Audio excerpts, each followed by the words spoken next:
Sports is a podcast, not a Mensa meeting. They're not CNN, ESPN, not your mom's book club, and they're definitely not to be trusted with an intelligent thought. They're here for laughs, beer, and a good time, not Pulitzer Prizes or perfect stats. The opinions, hot takes, and wild predictions you're about to hear are strictly their own and possibly influenced by whatever was on tap earlier in the day. If you should take anything that they say too seriously, that's on you, Bubba. So crack a cold one, sit on back, and remember, it's all good fun.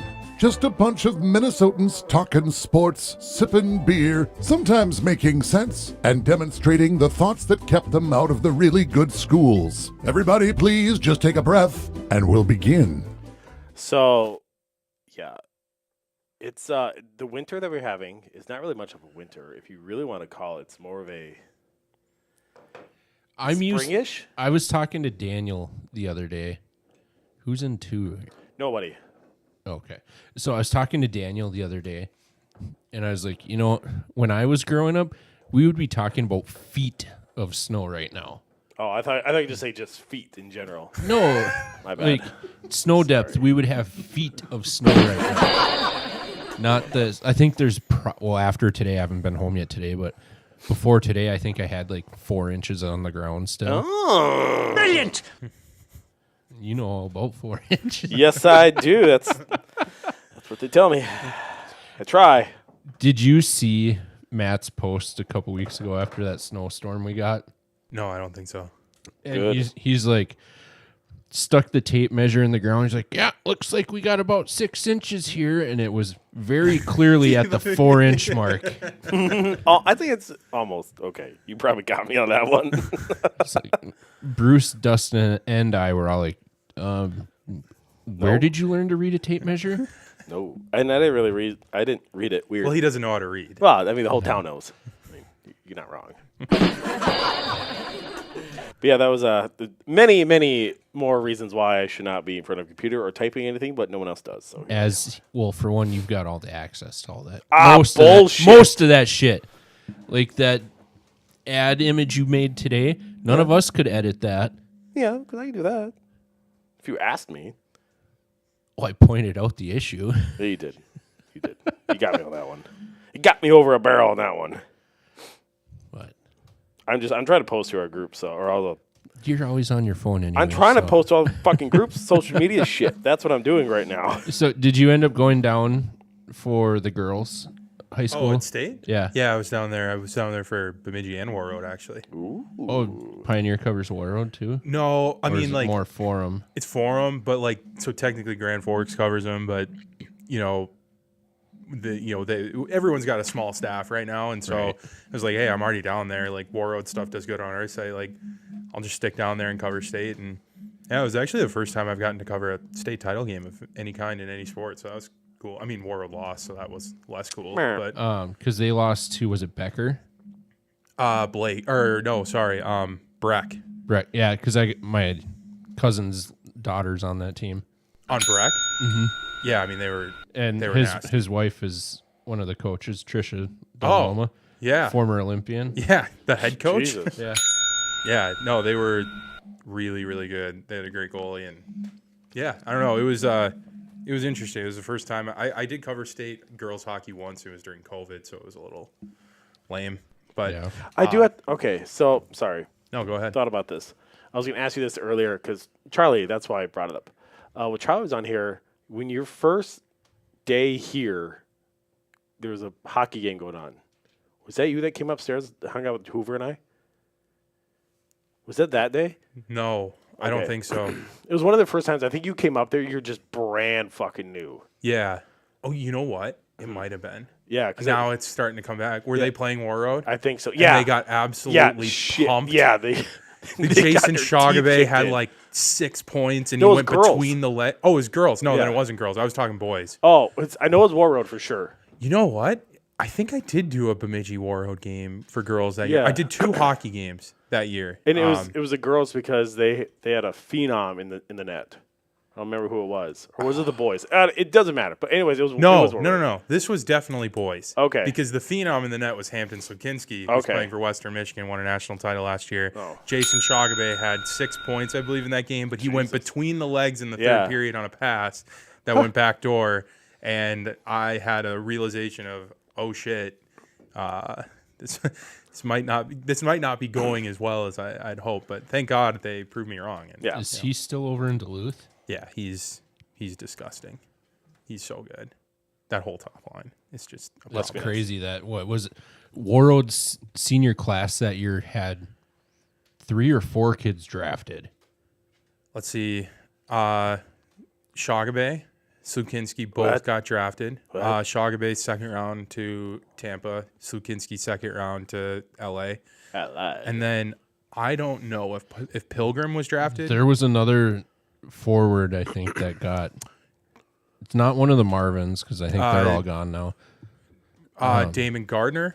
I'd have to look. Maybe. I don't know if he got drafted. He went to Clarkson right away. Now he's at St. Cloud. But you look up and down that roster, I mean, there's college hockey players all over that. That was 3 years ago now, I think. So it's crazy. Well, whatever, how long have you been here? It's about 3 years, right? Yeah, I've been here a little over 3 years, and so I caught like literally 2 hockey games before the end of those seasons. Mm-hmm. Yeah, that's right.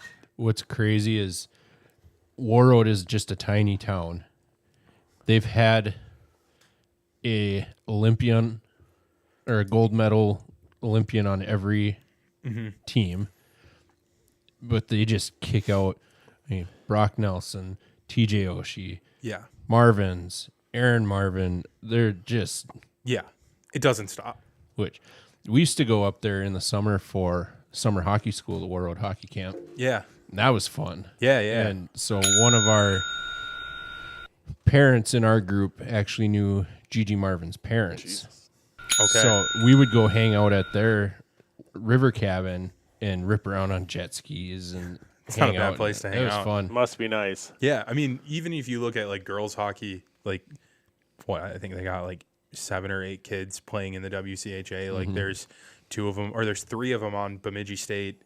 Kate Johnson, Katie Comstock, and Talia Hendrickson. Gino Hendrickson graduated last year. Then there's Riley Bards plays for St. Thomas. Like it's just nuts. Like they just keep pumping out kids. They have a goalie who's going to the U of M next year. It'll take her a few years to get some playing time. Like they have sophomore in goal now. Taylor Reese will play somewhere. Jaylee French will play somewhere. Like it's every single year they're pushing kids out to college hockey, and it's the same for boys hockey too. I mean, well, and I know Matt's heard this story before. He probably doesn't remember it, but so back in the mid to late 90s, there was Gigi played with the boys. Yeah, and we were doing a scrimmage during the summer camp one time, and I was in front of the net waiting for a rebound, trying to get a goal or whatever, and somebody knocked me down from behind. I came up swinging, clocked her in the face, and it was Gigi. Jesus. Where's my Jesus button at? So I almost said yes. That was bad. you just punched Gigi Marvin in the face. Punched Gigi Marvin. Somebody knocked me down. I came up swinging. I didn't know it was a girl at that point. And then turned around. I was like, "Oh shit!" I mean, I don't know.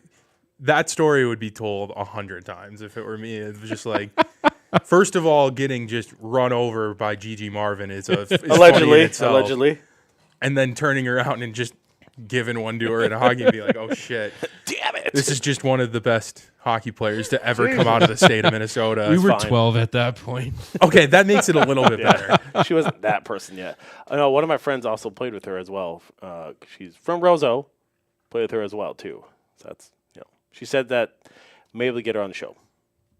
Gigi? Yeah, we got to do some pulling the strings later on. There was another girl. Her name was Sarah something, but she was from Moorhead. Her and Gigi they blended in with the guys, and yeah, it was just crazy how good Gigi was back then. Yeah. We should probably get in the show. How about that? Should we, Scott? Go for it. Okay. Word.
morning, good afternoon, good evening. It doesn't matter where you are. This is Beer Belly Sports coming to you from the Runway Lounge right here in Nary, Minnesota. My name is Matt Geffrey. Along to my immediate left, it is, he got high praise last week from the mayor of Bemidji, George Prince.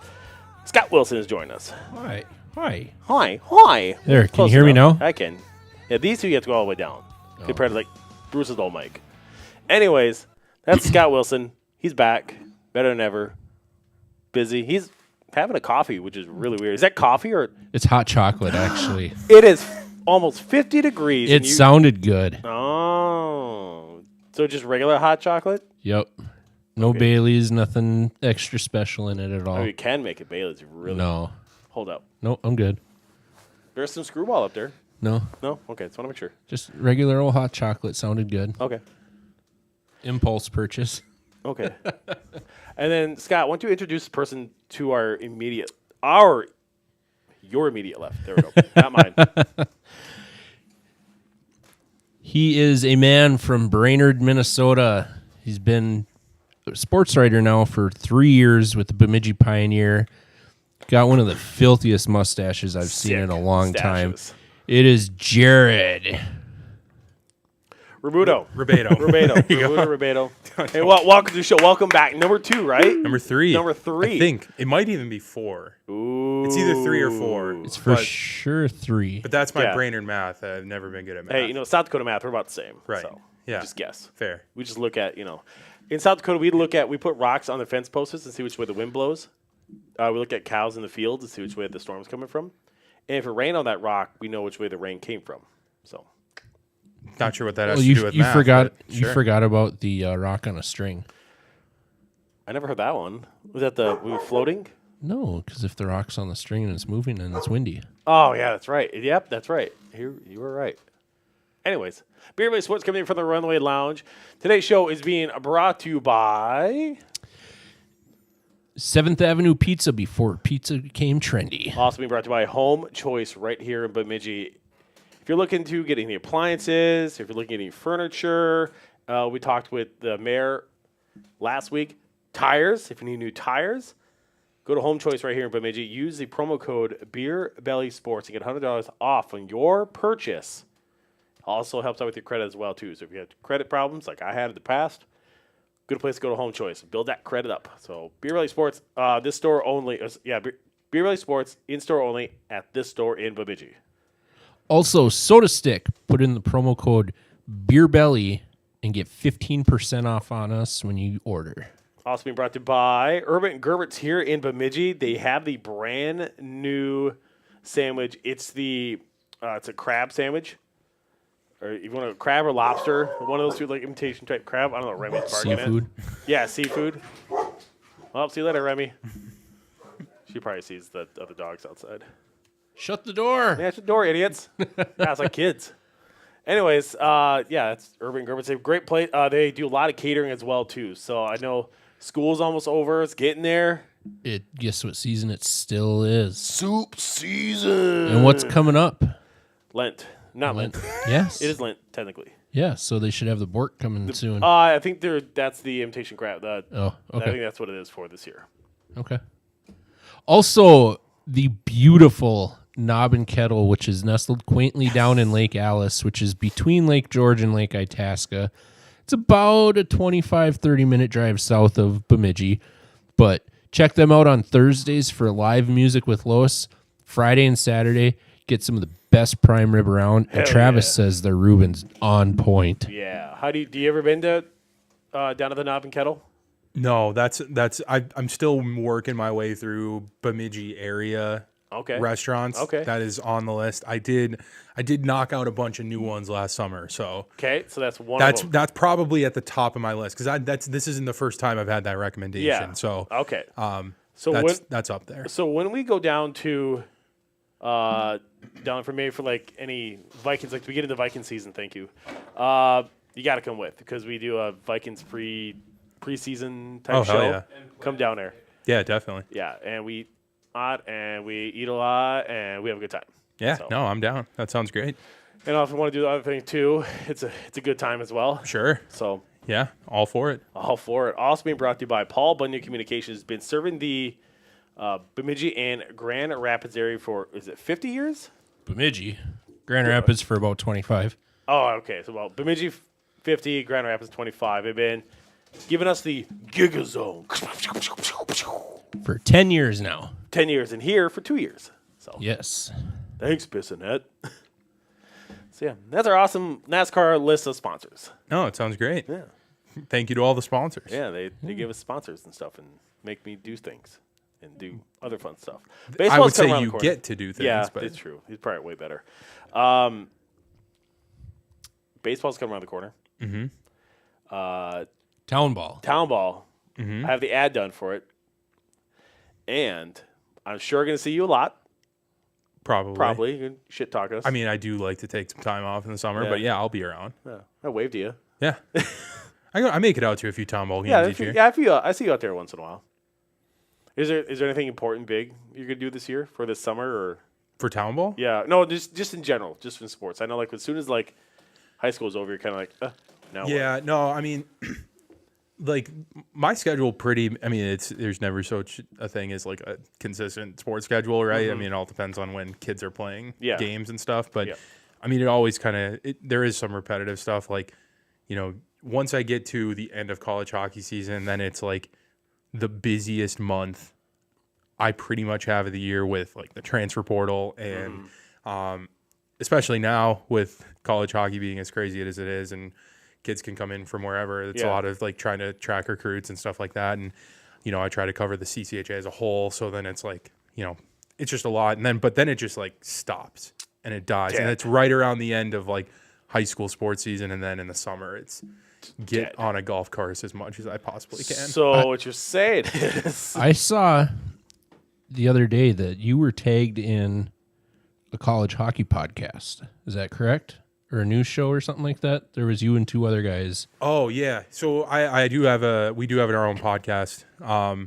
what's that? It's called the CCHA Reporters Corner. We basically, I go on the CCHA show every week. And it's just the league does a podcast where it kind of recaps the games from the weekend before and the weekend after. And 2 summers ago, I pitched them like, hey, what if we did like a second show on that feed where we just bring in a player from around the league. We get to every team once or twice, and then once playoffs start, we can kind of focus on the teams that are winning. But, bring on a player, kind of go through their hockey career, how they got to the CCHA, tell some funny stories, stuff like that. A lot more laid back. It's not so much about, oh, you had a goal in this game. Are you feeling good about yourself? Like, it's more just like, hey, how did you get to here? know the athlete. Yeah, stuff like that. That's good to have because there's other stations. They're human too. Yeah. Good. Take it one puck at a time. Yeah. Pucks deep. Oh, really? Yeah. And that sounds like you. a hockey player. Yeah. But at the new year of this year, so it started 2026, we got the podcast on its own feed now. And then starting next year, it'll just be its own thing away from the CCHA where we can do a little bit more flexibility with it. But so we actually did 2 episodes this week. I recorded one earlier today with a Mankato player. Hold your ears, BSU fans. But I watched Pierre net that overtime winner on Valentine's Day. That was a good one. Down in Mankato. I was there. That was a good one. Yeah. No, it was, and he's been awesome this year.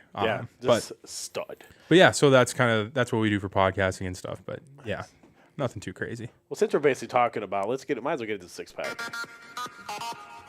It's time for the Beer Belly Sports 6-Pack. Brought to you by Bryce Primo from Team Cermak Real Estate. Just like your favorite Minnesota team, you need someone who knows how to close. Buy, sell, move, win with Bryce Primo and the Bemidji area. Call 218-760-9789 or send an email to premonition365@hotmail.com. Yes, Justin, you are early this time.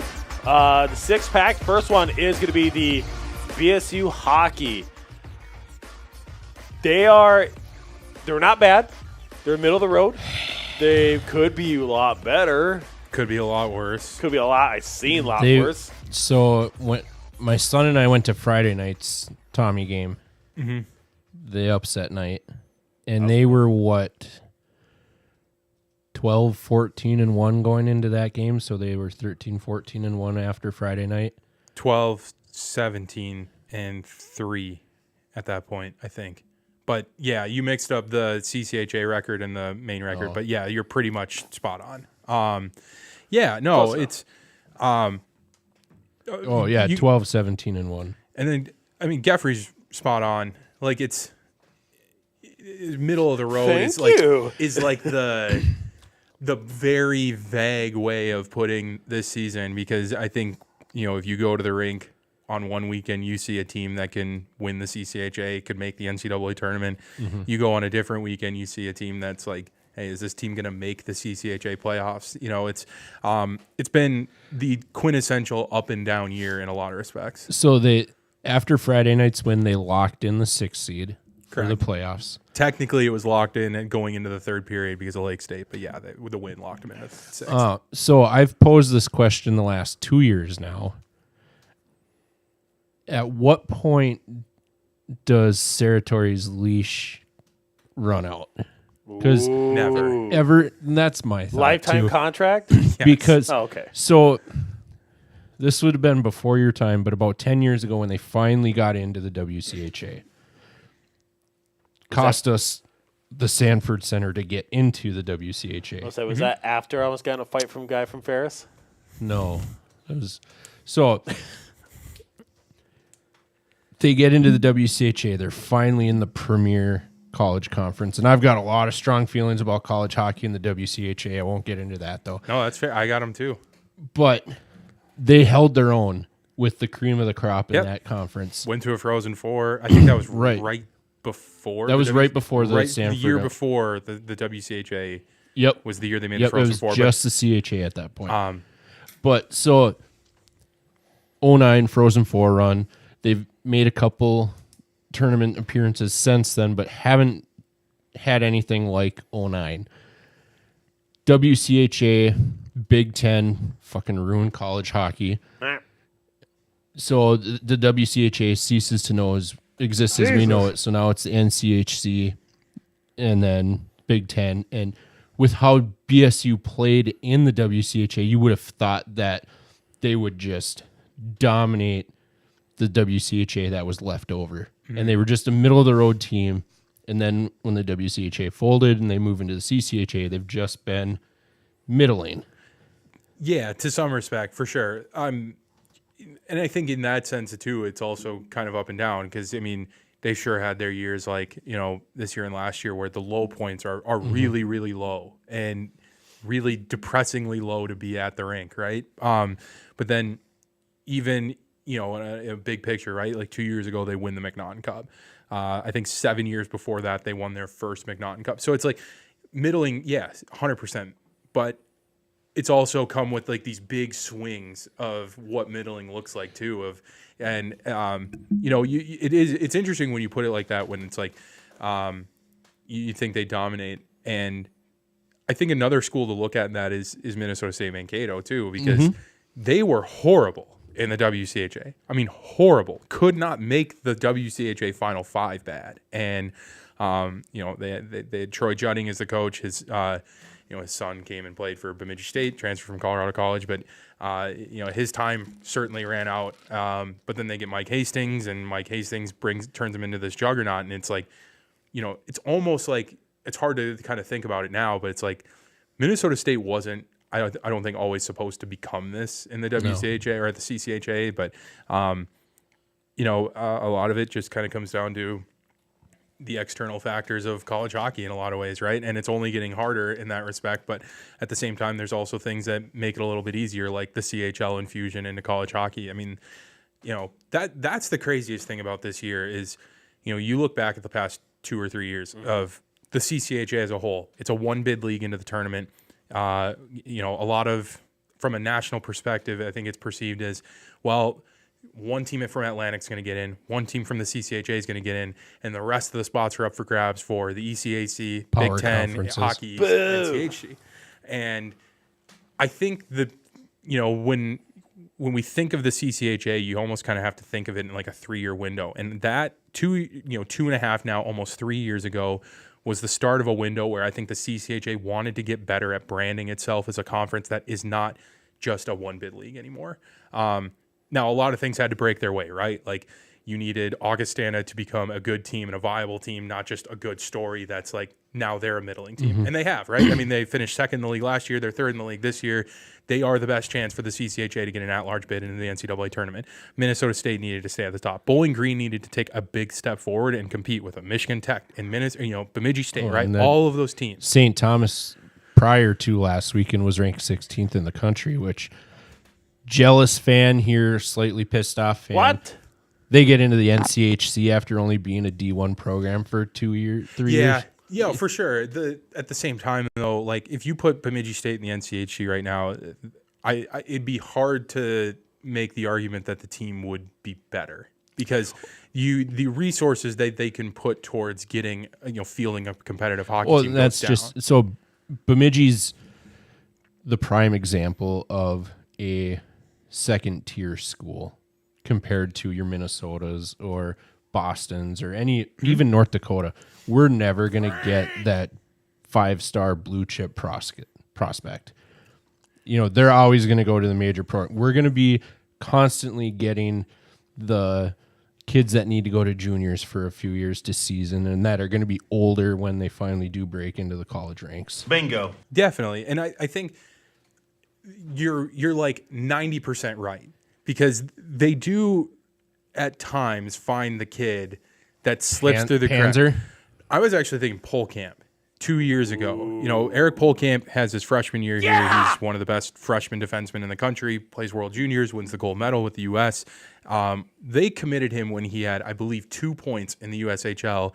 After he commits, he then takes off. Like, I don't know if it was pressure of trying to make a commitment or play well in front of scouts where it just wasn't working well. But after he made that commitment, he turned into a point-per-game defenseman, won the USHL Defenseman of the Year award the year after, plays his freshman year at Bemidji State. They win the McNaughton Cup. He transfers to Denver. That sucked. It sucked. It sucks for a lot of reasons, like Bemidji State did the legwork to find a kid like that and he's not here anymore. It's not a unique story. Every college on Bemidji State's level is dealing with it in a lot of respects, but at the same time, I think the attitude towards kids like that has shifted, not just for Bemidji State, but for college hockey as a whole, where I'd rather have that kid in my locker room for 1 year than not have him in there at all. Part of that whole landscape that you're describing right now too is something that Bruce and I have a big bone with is the transfer portal. I would imagine, yeah. Because it's akin to the Twins developing Johan Santana and then time to re-sign him to a contract and boop, see you later. Correct. So we're like the feeder program for some of these more major schools. Sure. Where they're going to get college experience versus, major junior A's or something like that. Definitely. The transfer portal is always going to be a win-lose thing, right? Like because it is frustrating from a fan perspective. And like I'll be honest, I'm not a fan of Bemidji. I'm not a fan of any college hockey team. Like it's my job. Like I go to the rink and they cut me a check. Report what you see. But it's from the fan perspective, it sucks. It just sucks especially when you're one of the fans that watches every game, every period. You're living and dying with the players. You get to almost kind of know the players, and you see them at Lucan's when they're shopping for groceries. Yeah. You see them at Coffee District when they're picking up coffee in the morning, right? Like that's the best part about hockey in Bemidji and Houghton. And even Mankato, which is a little bit bigger, but it allows people to make those personal connections with players that you don't really get to do in Minneapolis. You don't really get to do that in Boston. And it sucks for fans to, have to live with the realization that if a kid is really, really, really, really good, like elite level good, the chances of them staying in the CCHA are lower than maybe the rest of their teammates. Which, from that athlete standpoint, if you got the chance to get more exposure, you take it. Absolutely. Yeah. And I get the personal side where he wants it. And the thing that I always go back to, like I don't hate the transfer portal. I don't love the transfer portal. It just is what it is. It needs some different rules and some groundwork done to it. Like, but Bruce same and time, I think that it should be, regardless of hockey, football, basketball, right. It should be a minimum of a 2-year commitment. Sure. I think whatever rules that you put on players, you have to put them on coaches. Absolutely. That's fine. That is the bar. Because when we think of the transfer portal, and it's the same for NIL, these NCAA rules were codified by law. Like the transfer portal didn't just come up out of nowhere. And I'm not saying that you said that or anybody else is saying it, but that's the misconception with the transfer portal, is that the NCAA is the one dictating the rules of the transfer portal, when it's actually the courts of the American government that are doing it. But it always comes back down to what I would I don't have a better phrase, but maybe just like a human rights issue. If a coach can take 4 jobs in 4 years and recruits players to those schools and they're not allowed to leave. Well, look at Dion going to Colorado, and he walks in and half his Jackson State roster is coming with him. Right. It happens every single year. And, if a coach can sit there and take 4 jobs in 4 years, a player should have the right to do that as well. It's the same as, when people say, hey, we should put a salary cap essentially on NIL. Absolutely. I don't disagree with that. But now you have to put caps on how much coaches can make too, because that's where, it's easy to kind of forget the fact that college athletes are still adults. Like they are still essentially working adults and playing college sports. And if there's a cap on how much money they're allowed to make compared to other people, you'd almost have to like factor in a coach's salary into the entirety of NIL. Well, so like Bruce and I have talked in the past too. It's like, okay, say NCAA courts, governing body authorities go, all right, here's your nil pool, and it's going to be the same for every school. $10 million, for example. We're getting there. It's coming. Because same thing, like Minnesota football's never going to be able to compete with Alabama. And, Indiana proved. It can happen. The worst. It'll be a cold day in hell. It can. You sound like an Indiana fan. Yeah. Hater. It literally just comes down to, is there somebody in the state of Minnesota that wants to see the Gophers win a national championship? And granted, then it takes an athletic department buying into that as well, and then hiring the coach that's going to get behind the same vision, right? Like everybody likes to say, well, Indiana just infused like $60 million into their roster. That's how they did it. Sure, it's a part of how they did it. Where'd that money come from? Curt Cignetti, being the best coaching hire maybe in the history of college football, was a big part of that, because he was able to recognize and find the players that, sure, they were a 2-star recruit coming out of high school. Alabama wouldn't sniff him, but look what he became into when he was a junior in college, right? We're getting there though with last summer, I should say, they did take a big step through the courts again, that we're getting there, because there was a settlement made in the Supreme Court last year, House versus the NCAA. It was a cross-country runner from, I think, the 2010s, if I'm not mistaken, sued the NCAA for essentially back pay over not making NIL money, because he didn't have the opportunity to make it. So just like Reggie Bush. Correct. Yes. So basically, there were a whole bunch of different decisions that came out of that. One of them was roster limits. If you opt into if the school opts into the House settlement, now there are roster limits for every single sport. Men's and women's hockey is 26. That number is way too low. It needs to be 28 or 29, but they'll fix that. Football, the number's around 100. I don't know it off the top of my head. You go up and down the list. Every single sport had a roster limit. Another one was that schools can make NIL payments directly to players. They don't have to do anything for it. There's just, you have a certain amount of money that the schools can pay to players directly for NIL. So if UCLA wants to pay Nico Iamaleava, $10 million to play quarterback, they can pay $10 million straight from the UCLA books to go to Nico Iamaleava. And that number has a cap on it. I think it's $20.5 million. And I don't know if it's per team or per school, but that number has a cap on it. So, and we're talking Power 4 schools, right? Like this is not going to be an issue for the CCHA or 99% of college hockey teams. It's just the Big Ten. And even then, all of that starts and ends with football and men's basketball. Right. And then the rest trickles down from there.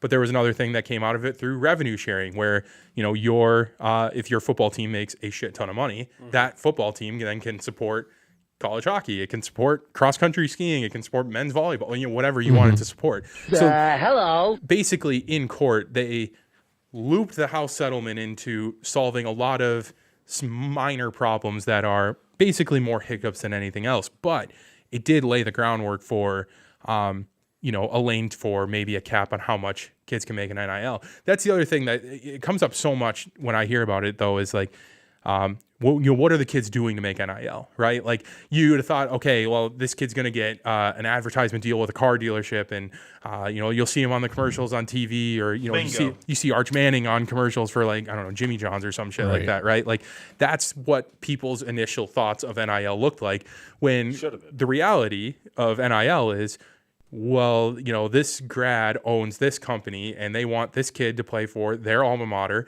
So, okay, we're going to pay him $2 million to play left tackle, and all he's got to do is post on Instagram with a hashtag ad on it. Like, is that NIL, or is that just cutting a check and posting a picture of you playing a game when you already would have posted something like that? And then you put a watermark sticker of Jimmy John's in the corner or some shit. Surely like can't that. Be serious. Like, there's a long way to go in terms of actual regulations on NIL, and there's an even longer way to go for those to make their way to college hockey, because I think a big misconception is that when you see a kid like Gavin McKenna make $700,000 to play for Penn State, that the Big Ten schools are throwing out that kind of money all the time. There are some kids that make six figures comfortably. You look at Boston. Yeah, Boston College. It's a little excessive. That must be nice. But like Boston College, right? They can give out some good NIL checks. There are some CCHA schools that I know give out some decent NIL checks. We're talking 5 figures, whether that's for a 4-year commitment or a 1 year and it renews every year, right? But the center for Indiana football is making $300,000, or Coy Parrish. How much was he making for the Gophers last year? Right, like the money that college hockey players make in comparison to basketball and football are pennies, right? And so, I bet you if you look at the actual percentage based on revenue, it's probably minuscule. Well, but even just college hockey is going to make $1 million in revenue. For only a few of them too. Right. Yeah. But, whereas college football, they're going to make $100 million. So I bet you that Correct. ratio between football program, football player, hockey program, hockey, I bet you that ratio is very similar. Definitely. And this also has an impact on the growth of college hockey. It's stuck at 63 teams right now. There was actually another team, Mayville State, just announced it's getting hockey today. Not today. They're going to start a transition year next year, start in 27-28. But a few months back, there was rumors that Oklahoma State was going to get hockey. I don't know if anybody saw that. I saw that. And yeah, that's not happening. Was it UNLV is trying to move from house to D1 too? Maybe. The thing with UNLV would be what conference are they in? Because the problem with teams trying to start college hockey programs is you don't want to be an independent, because 1, the travel's brutal. 2, you're playing 25% of your games at home. Right. That's a Power 4 school though. UNLV, they're in the middle, right? They're like Bowling Green. They're a group of 5, mid-major in a lot of respects. So the thing is, with the growth of college hockey, it's going to come from D2 schools that want a D1 program, like an Augustana, like a Bemidji State, right? And a lot of them are going to be private schools where they have a little bit of backing behind them. They maybe have some nice donors. As it sits today, there's no D2 programs. No, D3 D2 in the whole scope of college athletics, where they play everything D2, but then Augustana's only D1 sport is men's hockey. Right. So you're going to see that more and more and more, where these D2 schools where it's really, really tough to turn a profit in anything except for football, but you can turn that in men's hockey because you're selling Division I. So as long as we're talking college sports now, this title should have been college sports. I know. This dove into a tangent, but I love it. How do you feel about North Dakota moving up to FBS from FCS, or FCS from FBS? NDSU? Yeah. It's smart. It's really smart, because I think it's smart for a lot of reasons. 1, the money, right? You don't. It cost them $17 million to do it, right? But I think they're going to make the money back, especially, if you can.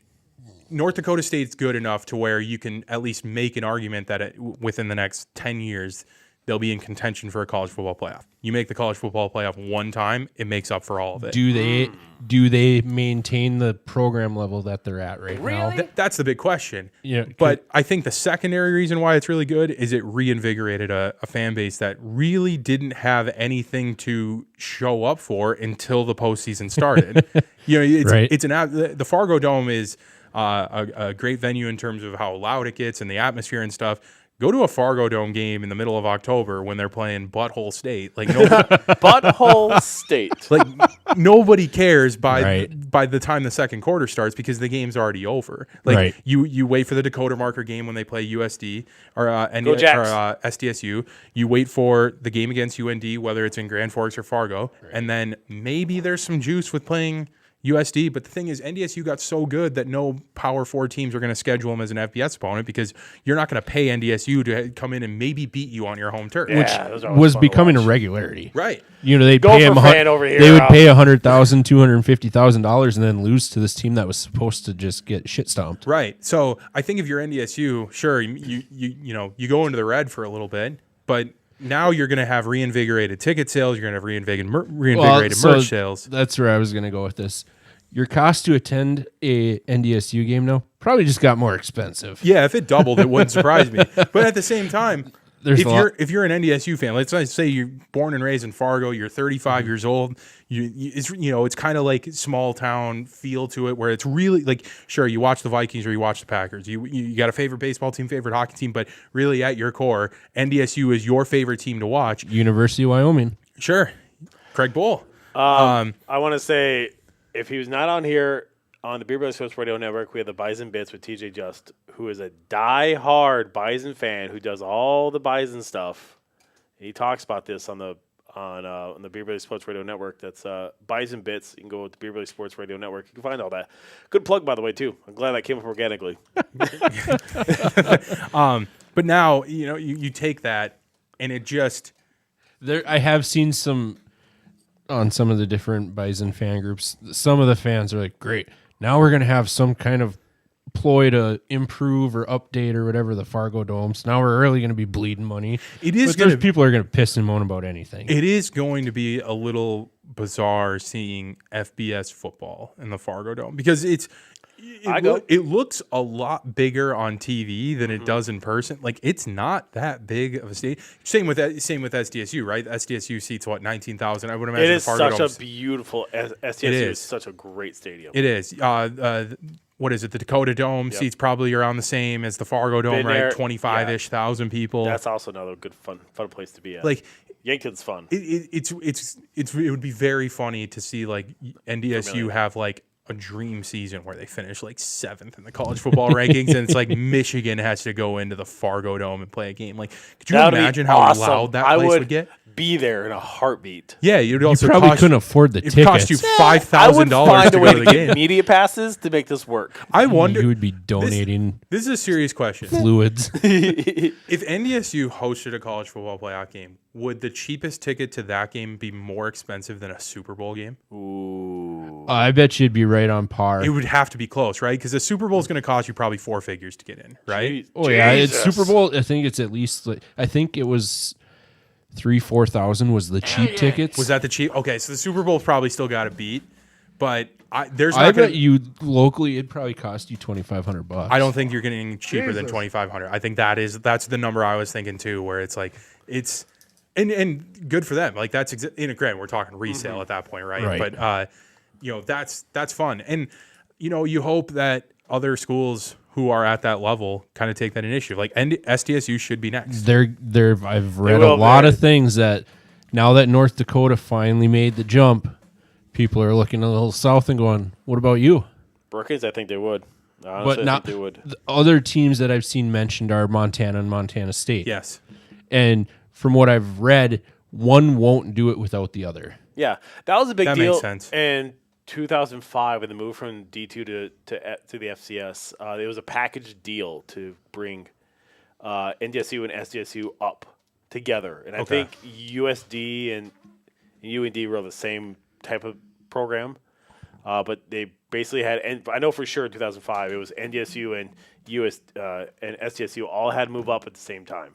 It was a weird package deal. that they Gotcha. did. Well, it makes sense though from a logistics standpoint and scheduling because it's one, okay, so now North Dakota, they're going to have to go to Honolulu Yeah. next year. Yeah. Key. I think Wyoming's coming here. I don't know. What I haven't seen the schedule. Like, It's I know that- out. I know it's out. I didn't look at it yet, but Yeah, it was Yeah, because there's No, it's great. The thing is, though, and to tie this back into the CCHA, because I do have a segue back into the CCHA with this. We'll go with it. North Dakota State now has to figure out the level of players they can recruit. And it's very similar to when Bemidji State made the jump to the WCHA, where, they're playing small conference hockey. They're playing against the same teams every year, right? Now you jump up into a conference that's half of it's filled with essentially blue bloods of college hockey. You start thinking, hey, maybe we can go compete with them in recruiting. And for sure, some of the kids you can, but there's other kids that want the blue blood tradition to go with it, right? So you can't just say, because I'm in the Mountain West now, I can get only Mountain West players on a roster. Right. You still have to do your due diligence for kids playing 9-man football in northern Minnesota where they don't have a scout and 200 miles watching them, right? And that's the same for the CCHA. Is right now for Bemidji State, you go into the WCHA disbands, and even though they had the name for 4 or 5 more years, it's essentially the CCHA. Right. The CCHA was, okay, each time that there's been a seismic shift in college hockey, they've had to learn the level of recruits that they can commit. And now there was another big turning point in that last summer, or again, essentially last November, where the CHL opens up. So players from the WHL, players from the OHL, and players from the QMJHL are now eligible to play college hockey. Do you know what that is? Different leagues. I can explain it. It's the Canadian Junior. Do you know what the USHL is? Yes. Do you know what the NAHL is? It's the tier right below the USHL for American junior hockey. Okay. The CHL is the USHL of Canada, but there's 3 leagues instead of 1. And then there's like the BCHL, the AJHL, the MJHL, the SJHL. ZJL. Those are all tier 2 junior leagues on par with the NAHL. The CHL kids for, I don't know, ever, at least for years and years and years. Until about the mid-2000s. Right. They were not allowed to play college hockey because they were either making too much money to play CHL hockey, or they were playing against players that were making too much money, because a lot of those CHL players were signed to NHL contracts already and then going, basically assigned back to their CHL team to withhold another year of their rights or their team control. So if you're playing, it was a big faux pas in the NCAA that you can't play against kids making $800,000 a year. It broke the amateurism rules. It's the same reason why you can't go win the Birchmont and go, call yourself an amateur golfer. Or, sorry, you can't go win a pro golf meet and then go play in the Birchmont and call yourself an amateur golfer. Right. So, and then, because what was it? We were talking, Bruce, Dustin, and I were talking about this last week. With it kind of coincide. Well, no. The shift which led to what you're describing was in the mid-2000s when you started to see the shift of college hockey and its influence on the NHL. Sorry, your back's turned. No, you're good. I have it recorded, so I'm gonna watch it when I get home. Perfect. But so because prior to the mid to late 2000s, it was very rare to see a kid that played NCAA hockey. You'd have a couple here and there, but by and large, you weren't seeing large numbers making an impact in the NHL. Right. It was, 30% of college hockey players have played pro. They played that commercial. They played it during the state tournament for years and years and years, and it was like Matt Reed was in some of those commercials, to bring it back to Bemidji State too. Yeah, no, you're spot on. That number is going to grow significantly. You look 10, 15 years down the road, that number is absolutely going to grow, because now CHL kids that aren't drafted, basically we're not talking like anybody who isn't like a bona fide first 2-round pick. If they run out of CHL eligibility, even if they're under team control by the NHL team that's taking them, do they want to give them more runway to develop, get bigger, faster, stronger, play against kids that are 24, 25 years old in college instead of kids that are 16, 17, 18 years old in the CHL? They're going to do that, and it's going to give them it just extends the runway. And that's when Don Lucia, who at the time was still the Gophers head coach, it was him, York from Boston, and 1 or 2 other coaches that were just, what they were proposing would have really screwed the Bemidjis of the college hockey world, because they wanted to limit how old kids could be coming down. The funny thing is when we were talking about our podcast, the CCHA Reporters Corner, I interviewed a 25-year-old playing for Minnesota State today. 25 years old. He's a 25-year-old senior playing college hockey. Super senior. The kids that are playing in the CHL, again, are playing 16, 17, 18, 19-year-old kids with a handful of 20-year-old kids. Right. Like, that is a massive jump in size, speed, strength, everything, right? And so Well, a 25-year-old isn't a kid anymore. Right. That's a fucking man. He's a grown man. Grown ass man. Right. So, it's interesting. But to bring it back to, again, the CHL part, like this is another shift in college hockey because the player pool essentially got 1,000 players bigger. You can take all the kids from the CHL. Any of them can come play college hockey. That's where Gavin McKenna came from. That's where Oliver Peer, in a lot of respects, came from. Now, the player pool is even bigger than that, though, because if you play CHL, you're not good enough to sign a pro contract, or maybe you don't want to go play in the ECHL. You can go play U Sports, and the CHL will pay for your scholarship to go play U Sports. It's however many years you do in the CHL is however many years the CHL will pay for you to go play U Sports. U Sports is just Canadian college hockey. It was described to me as the most physical hockey league in all of Canada because it's all kids with either no skill who are just big, tough, and will beat the shit out of you, or kids who are really undersized, really smart, but maybe don't have the skill to go with it. But, it's just like a step down. Think D3 hockey. Think, that kind of hockey, right? But there are kids that play in U Sports. Because you're talking about Canadian hockey. Canadian hockey, if you're going to have a shot at going pro, you're not playing U Sports. Correct. Never. It's very, very rare. If you're a kid that's got any sort of potential, you're playing major juniors. Right. You're playing major juniors and you're signing when you're like 19 years old. Right. Right. Now, there are kids that, like Oliver Peer, and Oliver Peer is the best example of this, and he's Bemidji State's best player this year. He has 19 goals. There's only a handful of kids in the country who have scored more goals than Oliver Peer. At 17 years old, Oliver Peer was playing AAA hockey. He grew up in Ontario. He wanted to play in the OHL. He said he sat there and watched all 15 rounds of the OHL draft, didn't get picked. So he's like, okay, well, I'll go play in the OJHL. I'll go play, junior A hockey. Well, all the OJHL teams were like, well, you didn't get picked playing in, the OHL. Well, you're not good enough to play in the OJHL. Go play AAA. And at 17 years old, the COVID year, which got canceled, he was sitting there playing AAA hockey. And he was sitting there with 3 acceptance letters to local colleges being like, nobody wants me. I'm just going to go to school and pick up a degree because what's the point of keeping playing hockey at AAA if I'm playing with kids that are 3 years younger than me, right? And so he's like, you know what? I'll give it one more year. I'll give it the summer. I'll think about it. And he's going around. He's skating with his friends in Ontario. And he is practicing in August. He's practicing in front of a Windsor Spitfires coach or a scout in the OHL.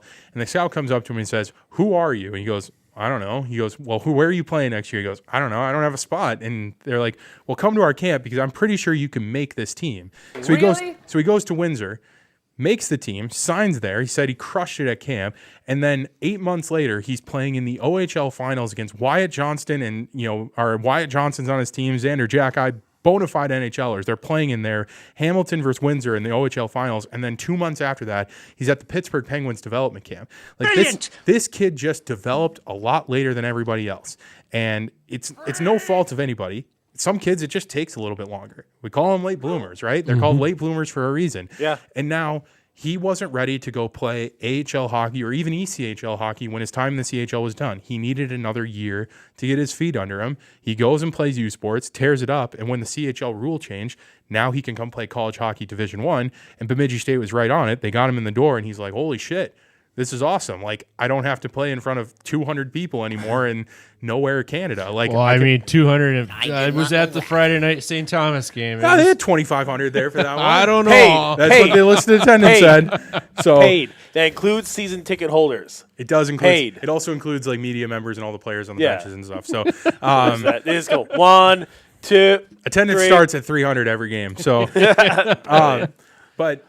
Brilliant. Now you look at a kid like that though, and whenever he's done in college, whether it's after this year, after next year, after the year after that, whenever he is, he's going to sign an AHL deal because now he's good enough to sign it. And it's like that just gave him the runway. That is a perfect Bemidji State kid because the big schools aren't going to pay attention to U Sports. They don't have to. They can get the younger hotshot kids that can come in and are a little bit more guaranteed. Most of their kids will be ready to step in within a year or two. They might need a year or two of juniors, but they'll be ready to play major D1 hockey. Yeah.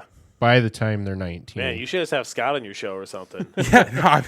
I've done this a lot. All right, we might as well check the next beer. Hour. We're gonna skip a couple beers. But anyways, Bemidji State plays Augustana this weekend. It'll be a good series. In Augie. That's the opening round of the CCHA. Repeat of last year. It's a rematch of last year's game. Hate Augie with a passion. I graduated from there. I know. That's why I said it. So I'm looking at you for it. So Anyways. it'll be a good series. Yeah, it'll be fine. All right, let's do quickly through the Wild. The Wild are back. We have a new franchise goals leader. Oh, yeah. By the way, I was going to place I can't believe I didn't play this first. This is why we're the state of hockey there, buds. It's time to talk about the Minnesota Wild. Holy shit, Crowd chant is the best version of the goal song. Yeah, 100%. But I don't hate Shout. Ah, I really don't. this is way better. It is better, Yeah. but I don't hate Shout. I think It- Shout's overhated. This got a little diluted league-wide when Everybody the Islanders yeah, started I- using Islanders it too, because the Islanders use yeah. crowd chant as well. However, Kirill Kaprizov, number 97, has 220 career goals now, which makes him the lone leader for franchise scoring. Hell yeah. That's what he said. Which is, if you think about it, in the 26 seasons we've had the Wild back now, who have, as I've told you guys before, have been here as long now as the original North Stars iteration was in Minnesota. Fucking Shut the fuck up, Donnie. sorry, 1967 to 1992. The Wild have been here as long now, so let it go, let it go. No. But Norm Green still sucks. I was say like you're so hell bent on him, like you hate him with a passion. Well, yeah, fuck Norm Green. Yeah. But so in 26 years, we've had two players that have gotten to 219 goals. That's a tough stretch. It is a tough stretch. So they beat the hell out of the Lightning, which the Lightning are generally a good team, aren't they? Best team in the Yes. East. Yeah, okay. They kicked the hell out of them. And they lost to the Blues on Sunday 1-3. Now they're going to play against the Golden Knights in in Las Vegas. Vegas has not beaten a team in a playoff position since November 20th. That's all right. I'm not Good. It's finally good that they're experiencing some adversity. And they lost Mark Stone. Good. again. Well, he'll come back to the playoffs though. No, Yeah, but that you that can't- changed. that rule this year changed. now. Oh, good. There- Then that's He's So- actually hurt now. So starting this season, you have to be cap compliant in the playoffs as well. You can't Well, use the LTIR Kind loophole. of. Kind of. There's you're almost there. You can use LTIR up to 25% of a player's contract through the end of the regular season. Then you can go 25% over per player. So if Mark Stone's making $8 million a year, they can use $2 million of it for LTIR through the rest of the year. Unless he's out through the end of the playoffs, then they can use all $8 million. I did not know that. He can't be sitting on IR right now and then come back. Right. They can't add a player. What worth they did with Eichel a few years ago. Correct. They can't add a player worth $3 million and then bring Stone back and then be $1 million over the cap. Right. But if Stone doesn't come back, same with what they did with Pietrangelo. Pietrangelo is just done now. Same with Tyler Seguin at Right. Dallas. Like you can shelve that money. Shea and then Weber. replace it. Shea Weber. Yes. Carey Karen Price. Underwood. Who? Sorry, Karen Underwood. I thought it was Shea Weber. That's Not his No. wife. sorry. Ryan McDonough. I don't know. Is that Jesus. Is that No. Ryan McDonough? It was a Weber, wasn't it? Was it? No, he played for Nashville though. Yeah, I thought it was a Weber. I thought it was Ryan McDonough that was married to Carrie Underwood. Let's find out here. What you guys? I can see the name right now, but it's right on the tip of my tongue. But yeah, I don't know. I could have swore it was Ryan McDonough. Talks amongst yourself. The keyword is Delaware. Delaware. Yeah, I don't know. The Wild looked good last night. It was a fun game. Yeah, Gus looked really good. Gus looks good. So, to that point, the name floated around as our major trade chip is Jesper. Did you watch the TNT broadcast Yes. last night? And how Henrik Lundqvist was like, I wouldn't mess with that though. They've got good chemistry between Gustafsson and Wallstedt. If you're not getting a first line center, I don't even consider it. And No. then even then, you have to really consider it to get rid of Volstad. The thing there's like one deal I can think of that I would take for Volstad, and it would be first of all, I think you actually need a goalie coming back in return. Mike Fisher. Mike Fisher. Damn it. You need a goalie coming back, and I think there is one trade that could work, and it would be Volstad, Stramel, Pick, Prospect, right? Load it up. It has to be a big package. Probably, maybe even a Hartman going back. That's why you added depth center yesterday, and then you get Robert big Thomas fucking from the horse. Blues, and you also get Jordan Bennington coming back. I don't. Not- I've seen Bennington's name mentioned. He's not going to get traded. I don't know. I don't think either of them are going to get traded. And it'd be like, oh, really, Binnington? Because nobody likes Everybody Binnington. fucking hates him in Minnesota. Especially Wild fans, right? But Welcome. But he's also the. Do you think him and Fleury would fight in practice? It would be like if for some reason Binnington ends up in a Wild jersey and they don't do like one of those like little social videos where they Becoming just kind of fight, like that would be a disservice to all Classic fans. Twins-like type video. There was so Yeah. many people on social media during the Olympics because Fleury still lives in Minnesota. He still practices with the Wild. Comes He out was every once in a he while. was doing it the whole Olympics because 2 of our 3 goalies were gone. Yeah. Well, 3 of our 4 goalies because our Right. top AHL goalie plays for Slovakia, which apparently they're saying that the Wild are very high on him. And if they did trade Volstead, Yeah, they would and call you still him have up. Cal Peterson too, who they Right. signed as like a depth goalie too. Right. Like although he's catches with his right hand, which I Hey, don't what's know. wrong with that? It just makes me it weirds me out. Both As an of old us goal. catch with our right hand. Really? Yeah. Well, you guys didn't play goalie. No, No, Right. his brother did. Yeah. Where at? I played goalie. you guys all got a few screws loose Sure. Where did your brother play? in Grand Rapids. Yeah, that's what I thought. See, just That's where my dad grew up. Grand Rapids. well, Scott. What else do you? Who? Never mind. We'll just let you My get into dad's it. best friend growing up. But yeah, the Wild are good. They're really good, and hopefully Vincent Trocheck's in green and yellow. Did by the you end of the week. see his kids? clip about? Well, I'm not getting traded. Like what a quote. I got a team here. Trocheck is the perfect fit. Perfect. It's the problem is he doesn't want to play in the West. He's older though too. So Yeah, but he's only $5.5 million a year. right, but there's a lot of people who are like, "Oh, you got to give up a number 1 to get him." No, No, you're that- not giving up a first round. For one, we don't have one to give up. Oh, but- they do have one more. Hear me out. I actually I listen to a lot of NHL podcasts. 32 Thoughts is my favorite podcast ever. No offense to this one or my own podcast. But the Nor I don't listen to my own either. everybody keeps saying it's a buyer's market, and if teams are patient, the prices are going to get lower. Nothing has told us this is a buyer's market with, Michael McCarron getting a 2nd-round pick. Like, sure, I guess it feels like a depth center need. He can win a lot of faceoffs. He's not worth a 2nd-round pick, and Tyler Myers is not worth a 2nd-round pick and a 4th-round pick for the Dallas Stars. Cole Smith, who was on my high school team playing for Brainerd, he is not worth a 3rd-round pick, probably just in the context of NHL trades. Like it's not necessarily a buyer's market, and I think the price for Trocheck is steep. It starts with Stramel. You probably have to give him another center going back, and it's likely Nico Sturm in that sense, because why would you add McCarron Oh, without right. it? And then so it's also a first. Sturm's specialty, why he got brought back was faceoffs. He was the number 4 ranked Yes. center last season in faceoff percentage. So that's why they went and got him. Do you wonder if he's still banged up because he didn't start the year healthy? Because it hasn't gone as well as it should have. No, he was brought in to be a role player though. Right.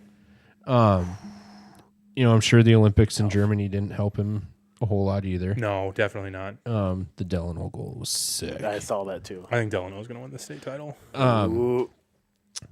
Do you want? We could actually get into the high school hockey. That was Yeah. actually the next thing. We'll finish our thought here. All right, finish your thought.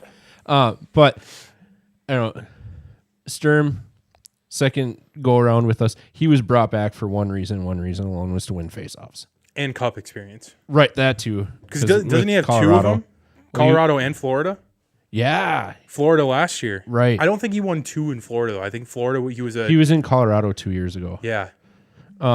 But You can't have enough guys like that, though. You really can't. right. Well, but that's Twins gotta why do they that, went too. out and got Tarasenko though too as well. And he's been, like, it was a slow start, but then, like, He's finally coming around. right. Is he back to his prime or? No, No, God, he no. can't. His back is too fucked up Ah, for that. okay. I mean, But- he looks old when he plays. Oh, great. So, but if they play Dallas, he always goes off against Dallas. It just sucks. It's not 1 through 8. It just sucks. That they really. I listened to Worst Seats in the House with Oh, yeah, LaPanta yeah. and Russo. Do they bitch about it all the time? Russo, or not Russo, LaPanta loathes the current format. Yeah, me too. It should be. I fully agree. 1-8, 2-7. Yeah. Bring it back. It There's need- no reason because right now, the Western Conference, 1, 2, 3 is Two of the top 3 teams in the Western Conference are not going to make the Western Conference right Finals. because 2 of the 3 of them, or all 3 of them, are in the Central Division. Right. And Yeah. And even if you want to reward a division winner where you do, okay, the top division winner gets the 1, the top division winner gets the 2, the rest are seeded 3 through 8, I'm fine with that. Like, that's Right. like, if you It want to should mean something to win your division. Sure. It shouldn't be like the NBA where divisions don't matter at all and they're for nothing. Like, that's stupid. But yeah, no, it sucks. But I don't know. I feel more confident this year, but Quinn Hughes is just like a Lights god. out. Like, it's hard. I don't even know how he skates like that. Like, how is he physically capable of skating like that? Like, it's just fucking insane. There was a lot of people that are like, what's going on with Krill after we got Hughes and whatnot? Because Hughes is going to take a lot of focus off. Right. Which is fine. That's good. He's also, 50 points since Minnesota's gotten him or something? He's gotten like multiple assists. Yeah, no. Almost nightly. The Wild are the highest scoring team in the NHL since they've got Quinn Hughes. Right. Which is just insane. Good. They went from the worst scoring defensive team in the entire NHL with the fewest amount of points by any defenseman to the most since they had Quinn Hughes. Love it. All right, crack Move beer. on. Thank God. Okay, we're getting moved. We're already over an hour. What happens when you have a sports editor on a show? I know. And we start talking sports. I just want to go into fucking 2.5 hours. We'll speed through the last 4 of this. All right, Well, Minnesota High School Hockey Tournament. It started this morning. Yay. Travis, your Blue Jackets. Slow start. Yeah. Slow start for the Blue But Jackets. they pulled out the W. He's Moving probably on. flying back. He's flying back right now from Florida. Cathedral and Matamidi was a great game this morning. Great game. Didn't see that one. Fantastic game. Matamidi 2-1. I actually did not see the winning goal, but it came with under like 5 minutes left. Cathedral had a power play midway through the third period, didn't score, and Matamidi won it. And right now we're watching Mankato West and Delano. Delano's up 2-1.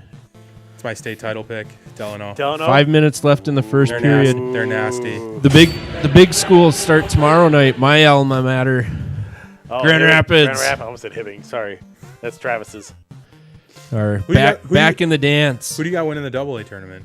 You got to make, and if you can't pick Grand Rapids. No, Moorhead. Ew. Moorhead is his Ew. stud. Section 8 rival. I hate Moorhead for a lot of reasons. I don't blame you. What they've done, I just don't like the people themselves, the teams or whatever, but what the perception they get from a statewide level drives me absolutely insane. But I'll leave it at that because I don't want to get in trouble with the powers that be. So the powers that be. I'll take Minnetonka here. My powers that be. I'll take Minnetonka. To be honest, I didn't even see any brackets. Yeah, Skippers. There's like Minnetonka, Moorhead, probably Dinah could win it. Like, there's a lot of teams that could win it. It's a great field. It's a great tournament. Outside of Minnetonka, Gentry sucks. So like Gentry's not going to be Minnetonka. Private schools. Right. Yeah, no one cares. But it's the old meme you see going around Facebook this time of year. State hockey tournament playoff where everyone hates the Metro, when the North hates the Metro, but everybody hates Edina. Right. That was one of my favorite things, not the Edina stuff, but that came out of girls state hockey. I'll tell this really quick story. There's where we were talking after the War Road beat Dodge County in overtime in the Class A semifinals. Those two teams had played in the last 2 state championship games, and the Dodge County coach comes in and he's like, "Yeah, no. To be honest, I was hoping our seedings would shake out in the way that, War Road would get one of Breck or Blake and we'd get one of the others of Breck or Blake. We'd both take out a private school and meet in the state championship again." So even on the coach level, there's still a little bit of resentment towards the private schools, which warms my heart as a northern Minnesotan. They really need to have their own conference. Yeah, but then you take away the villains. Like, sports needs villains. Everybody hates Edina, though. Right, but nobody hates Edina that much. Like, if Edina plays Gentry, everybody's cheering for Edina. Because that hates Gentry. That would hurt me. I'll tell you this. It would, but it would hurt. Most people wouldn't watch, but then if the people that would be like, I guess I'll take Edina. I'll tell you this. On the west end of the cities, Albertville, St. Michael, so STMA, could be the cake eaters of the west of the cities. Sure. Because that's saying because I used to live I also there. Can't talk too much shit about Edina because that's where my girlfriend's from and her parents live. So, and she went to Edina. Cake eaters. But no, don't worry. Every day I need attention. Don't worry. She transferred to Benilde. It's okay. Oh, even worse. Do you know where the song is from? This bed? Do you know where it's an 8-bit song. I don't know. Scott knows because he's played all the time. No, I don't know. Blades of Steel. Oh, sorry. banger. I can't say I'm young anymore. I turned 30, so Oh, fuck. shit! Gross. Look at you. We're It's almost gross. 40. almost. I got carded We're today. all in our 30s. I got carded today buying tobacco and nicotine-free coffee pouches. That's fucking crazy. It's like, what the fuck? I looked at the cashier's like, there's no tobacco or nicotine in these. They're just coffee It's pouches. zero clue. There's a lot of caffeine in it, though, and you really should be carded for that. Yeah, you better watch out, Scott. Anyways, so I just quickly run through the state tournament that's happening for hockey. Girls was last week. This is boys. Always a fun time to watch. Hockey here, of course, is probably one of the best. Oh, yeah. You got to watch the video afterwards where he nominates going all to. hockey hair. Yeah, it's good. He said he was going to retire from it. So I don't He know. said Yeah, that he like said- 4 years ago. He says it all the time, and he never retires. And it's like, oh, crazy. It makes a lot of money. Maybe you shouldn't retire. Yeah, probably don't do that. Right. Anyways, let's quickly move on to get the next beer. I will say I do think it's kind of cool that a high school hockey tournament over the course of these next 4 days, the attendance every day for this will outdraw NHL teams. Oh, 100%, especially it's on the crazy. South or like any. This for us is football in Texas. Oh, I get that. I totally get that. Next one is USA Baseball. So they The World just started. Baseball Classic. They just started their first game. Buxton hit a home run I think today. it was still an exhibition today. It is, but yeah, they was hanging start. out. He was hanging out with the kid today. Nice. Does he pop a hammy during this? You No. don't say that. Rude. Fuck. Rude. Boo. No, Buxton hit a home run today against Colorado. Does Jared know about your shot bet? No, but let me play the shot bet for you, though. Find the button for it. I had a lot more buttons the past few weeks. So You should search shot bet. I found it. It's go time. It's now time for another Beer Belly Sports Shot Bet. All right, so the shot bet that I have is that I say that Joe Ryan will be traded this offseason, and he has till April, So this month at some point, basically. he's going to get traded before opening day is Matt's bet. It's not happening. You never, Well, not could- now. This was made what 2 months ago? Yeah, well 2 before Pablo shredded his elbow. What happens if he doesn't get traded? I take shot. Oh, wow. What a punishment. No, there's ugly shot. No. Oh, okay. Yeah, that is a punishment. There are some punishments on the table. Yeah, it's not fun. And Travis had to take a few of them before, like consecutively. It was Didn't you bad. say there's an orange version? There was an of that? orange version of it. Ugh. That's gross. Pass, and it's at free. Here's a little free free shout out to the Wilton Liquor Store because they're the only one I see that has it. Shout out to the Wilton Liquor Store, I guess. So yeah, that's a shot That that we must have. be what they always have in the paper bag for the mystery shot. Could be. Who knows what she has over there? All right, so yeah, that was really it. USA Baseball, the World Baseball Classic kicks off when? I think tomorrow. I think when it starts, the pool play starts. I think remember. tomorrow, the next day, one of the two, but it's starting, and Is this becoming an annual thing? No. it's like Or the every 2 3 years? years? yeah, 2 to 'Cause 3 years. I thought Was it 2 years? I think it was 3 When years ago when Japan won it? when Otani pitched to Trout, Trout or something. Oh, that was such a. That was one of my fucking great favorite baseball Me too. memories ever. Just of like, watching like Yeah. that was Well, at that point, they were still teammates. right. And we didn't think we'd ever see it, and then now we could see it. Yeah, we can see it. It's great. It's fun. Let's take a quick break. But when we come back, we have Misconnections, Did which you I did read. them? I did read this morning. Holy shit. But we'll see how it goes, how well they So play. prepared. Yeah, a little of this, a little of that, more emphasis under that. We also got some Wikipedia when we come back. Jared's going in the box. Sweet. 2 minutes. Yeah, with the body. Be back a little bit. Just some Beer Belly Sports.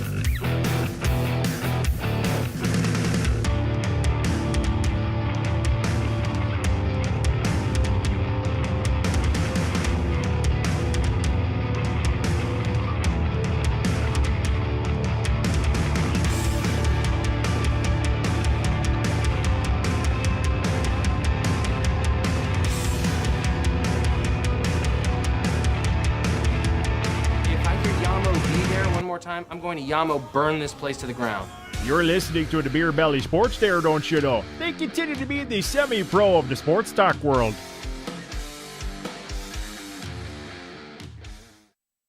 Hey Bruce, why are you loading a recliner, a TV, and a fridge into your truck? Because I just saved $100 at Home Choice in Bemidji. Use the promo code BBS as in Beer Belly Sports. Hold up.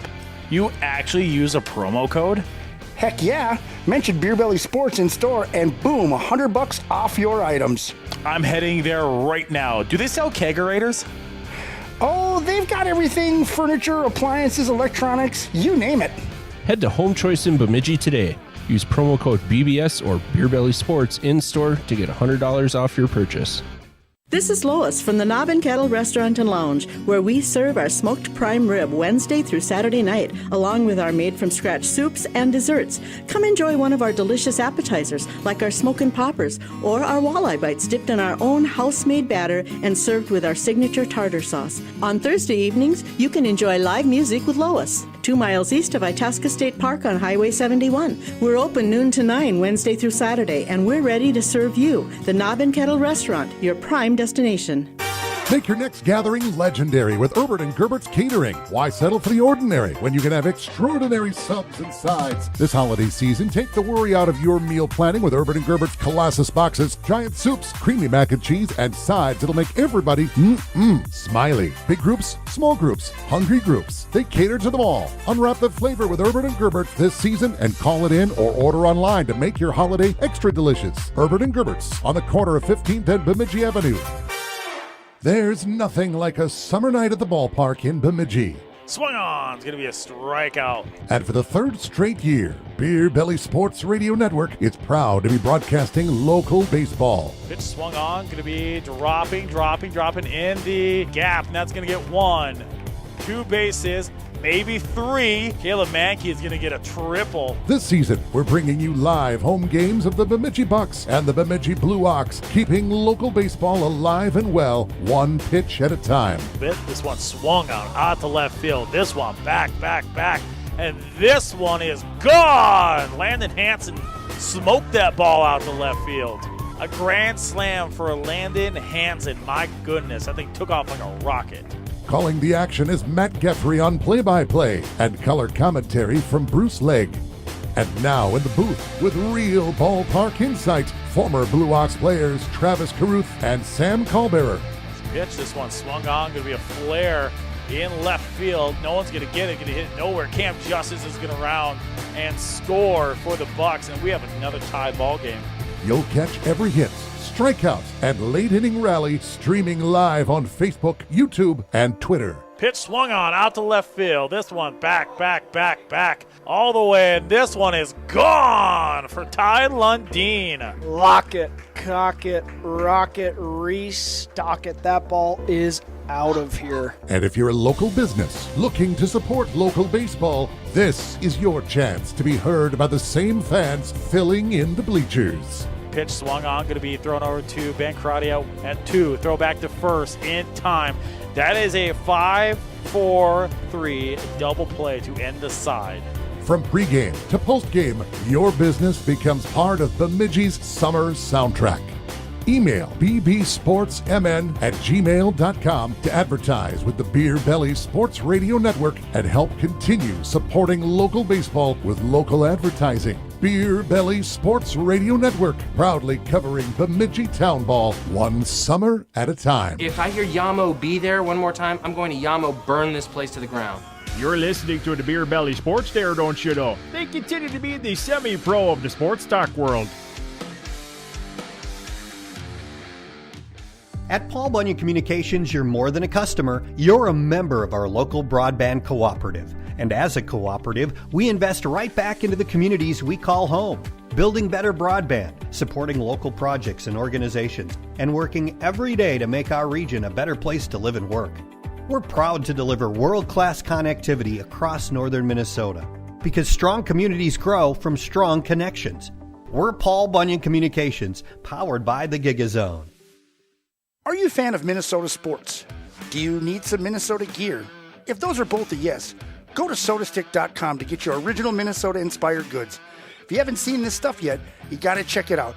One of my favorites design is the Minnesota Moon by Randy Moss, or the John Randall hat that I'm actually wearing right now. All of their apparel is designed and screen printed here in Minnesota on super soft, super comfy shirts and hoodies.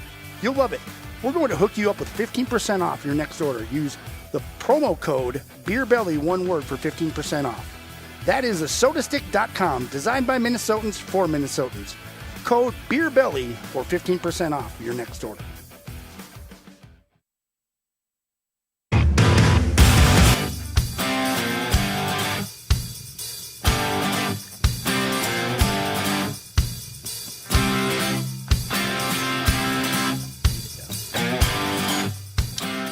Welcome back. It's time for Matt's very favorite portion of the show. Hooray! It is the live portion of the show where we get to do fun and games. Listen to Matt butcher misconnections.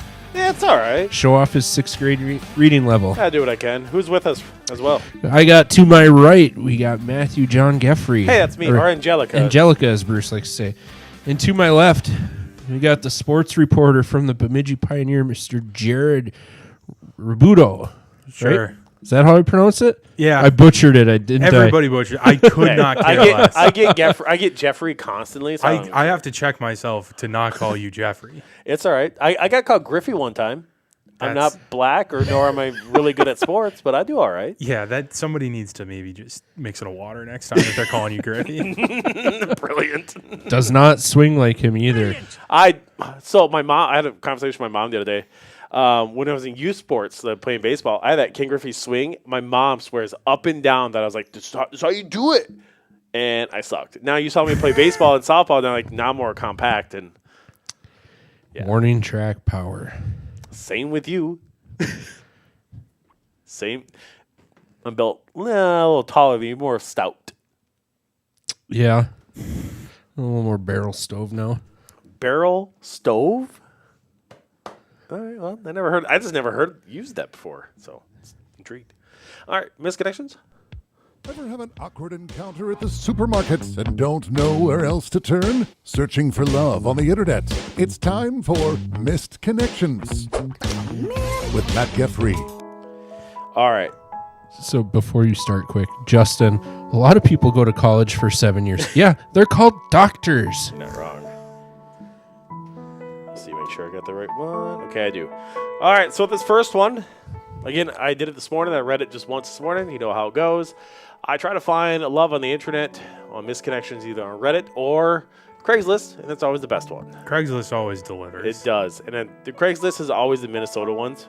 Mm-hmm. Sometimes they're good, sometimes they're bad. And the ones that Bruce hates the most, where you could just go back in. She works at Red Lobster, so go back. Yeah, go tell her.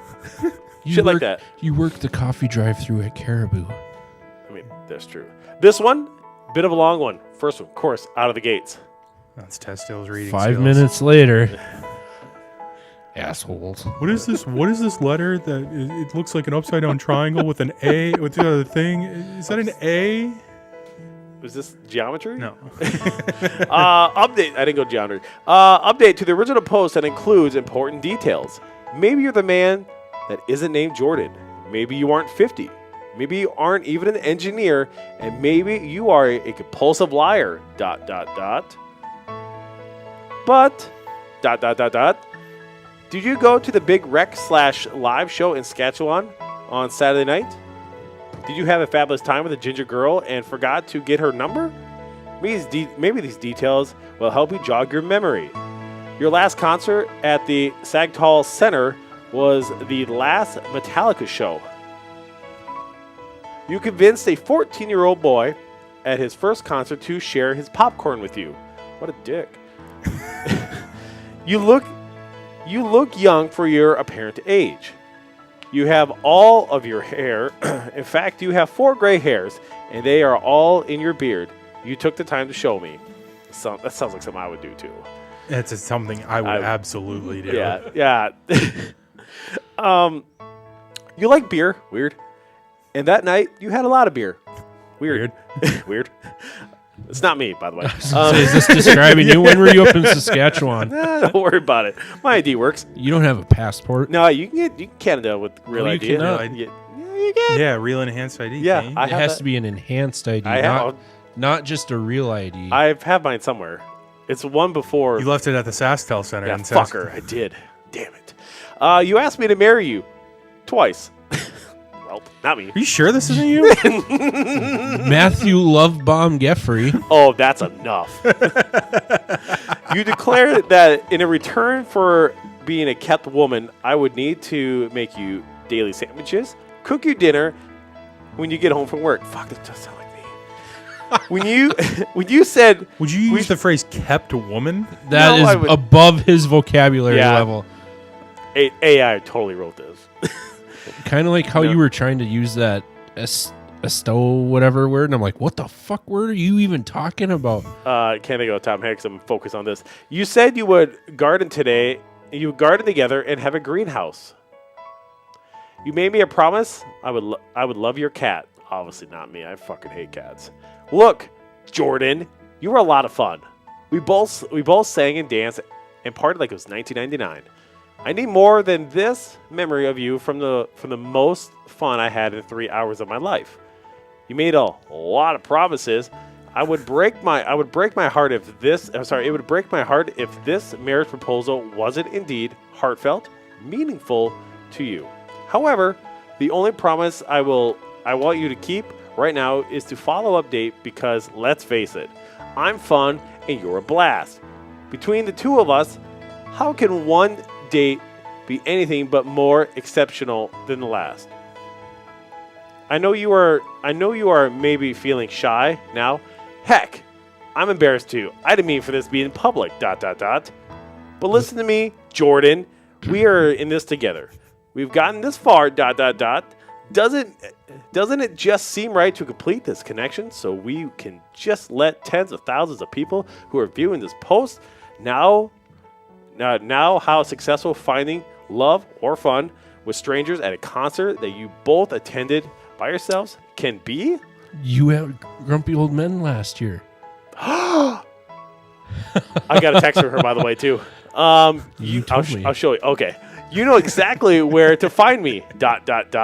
All my love, cautious, knowledge 75. I don't know if that's her snap Sounds like her ID tag. Yeah.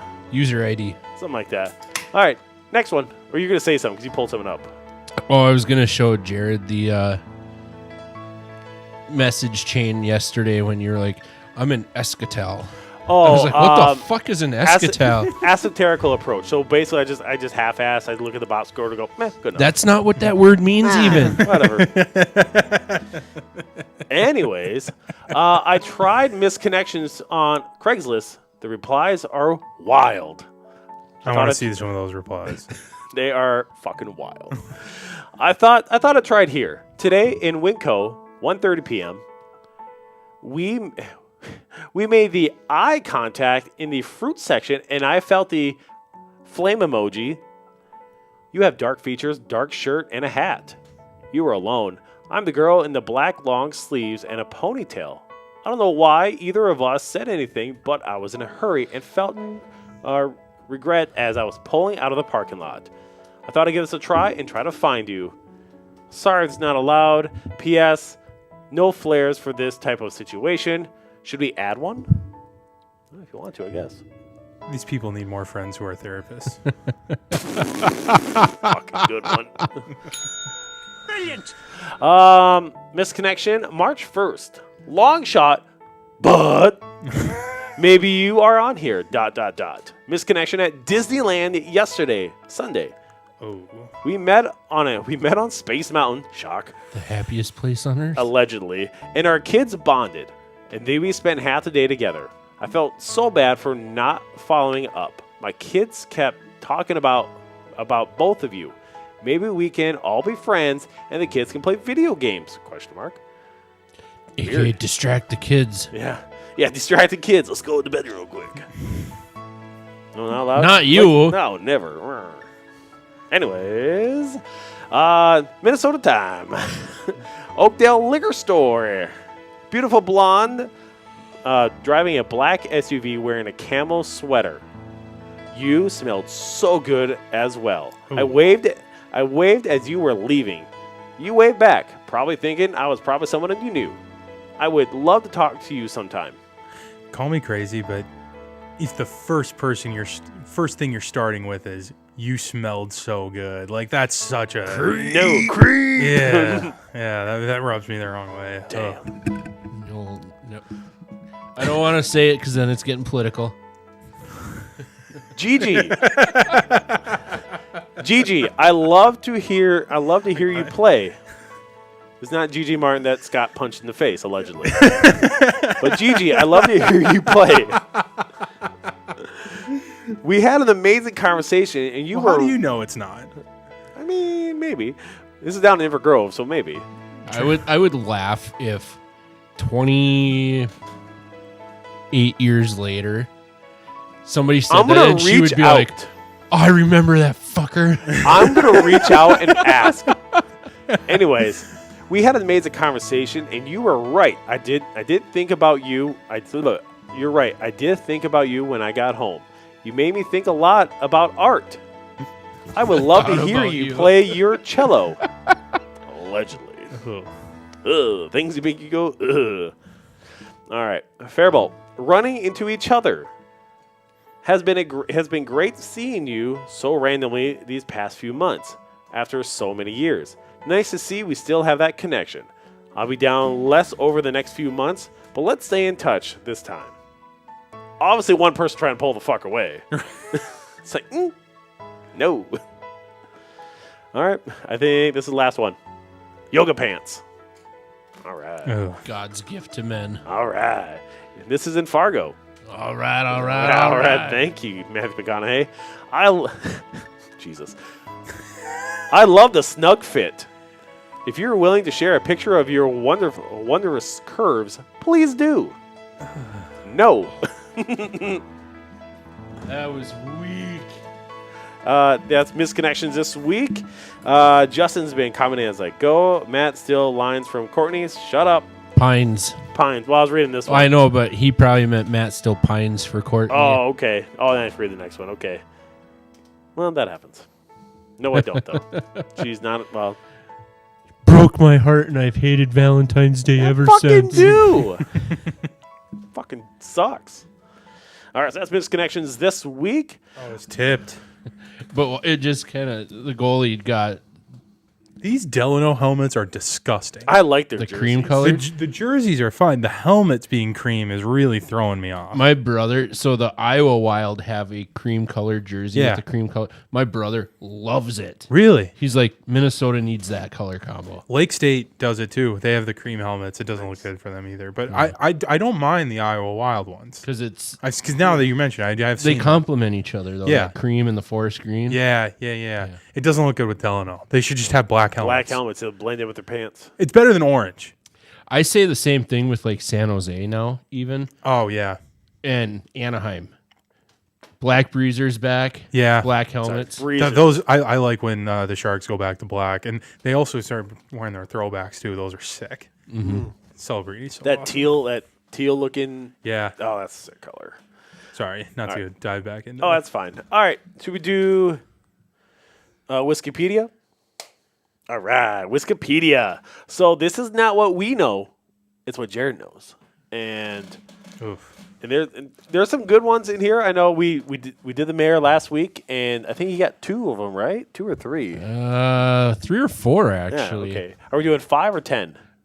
Do 10. Do 10. You can get through them pretty quick. Because I've done 10 the previous 2 times, and I'm shooting for 5. Hell so yeah. I think now that I remember, I got 4 on the second time. Alrighty.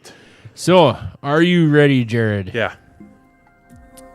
Question number 1. Number 1.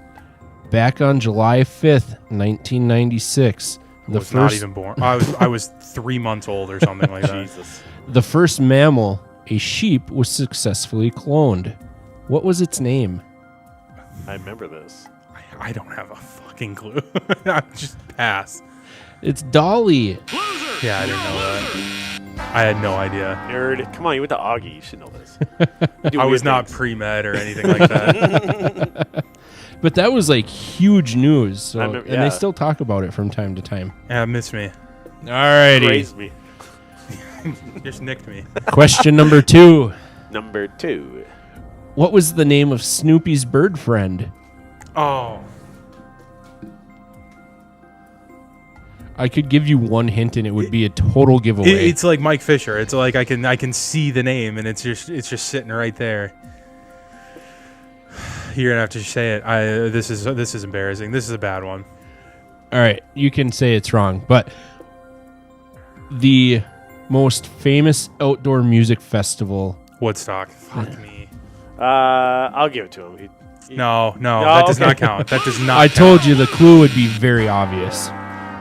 All right, question number 3.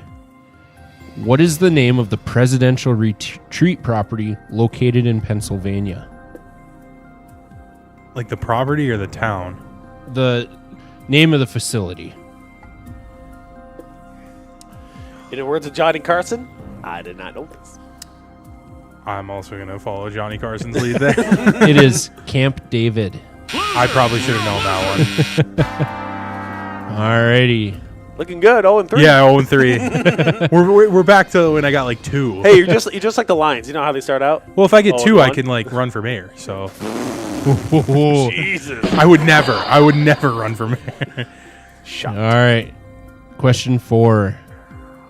If something were to happen to the president or the vice president, who is next in line for the presidency? I got 2 answers in my head and I don't know which one's right.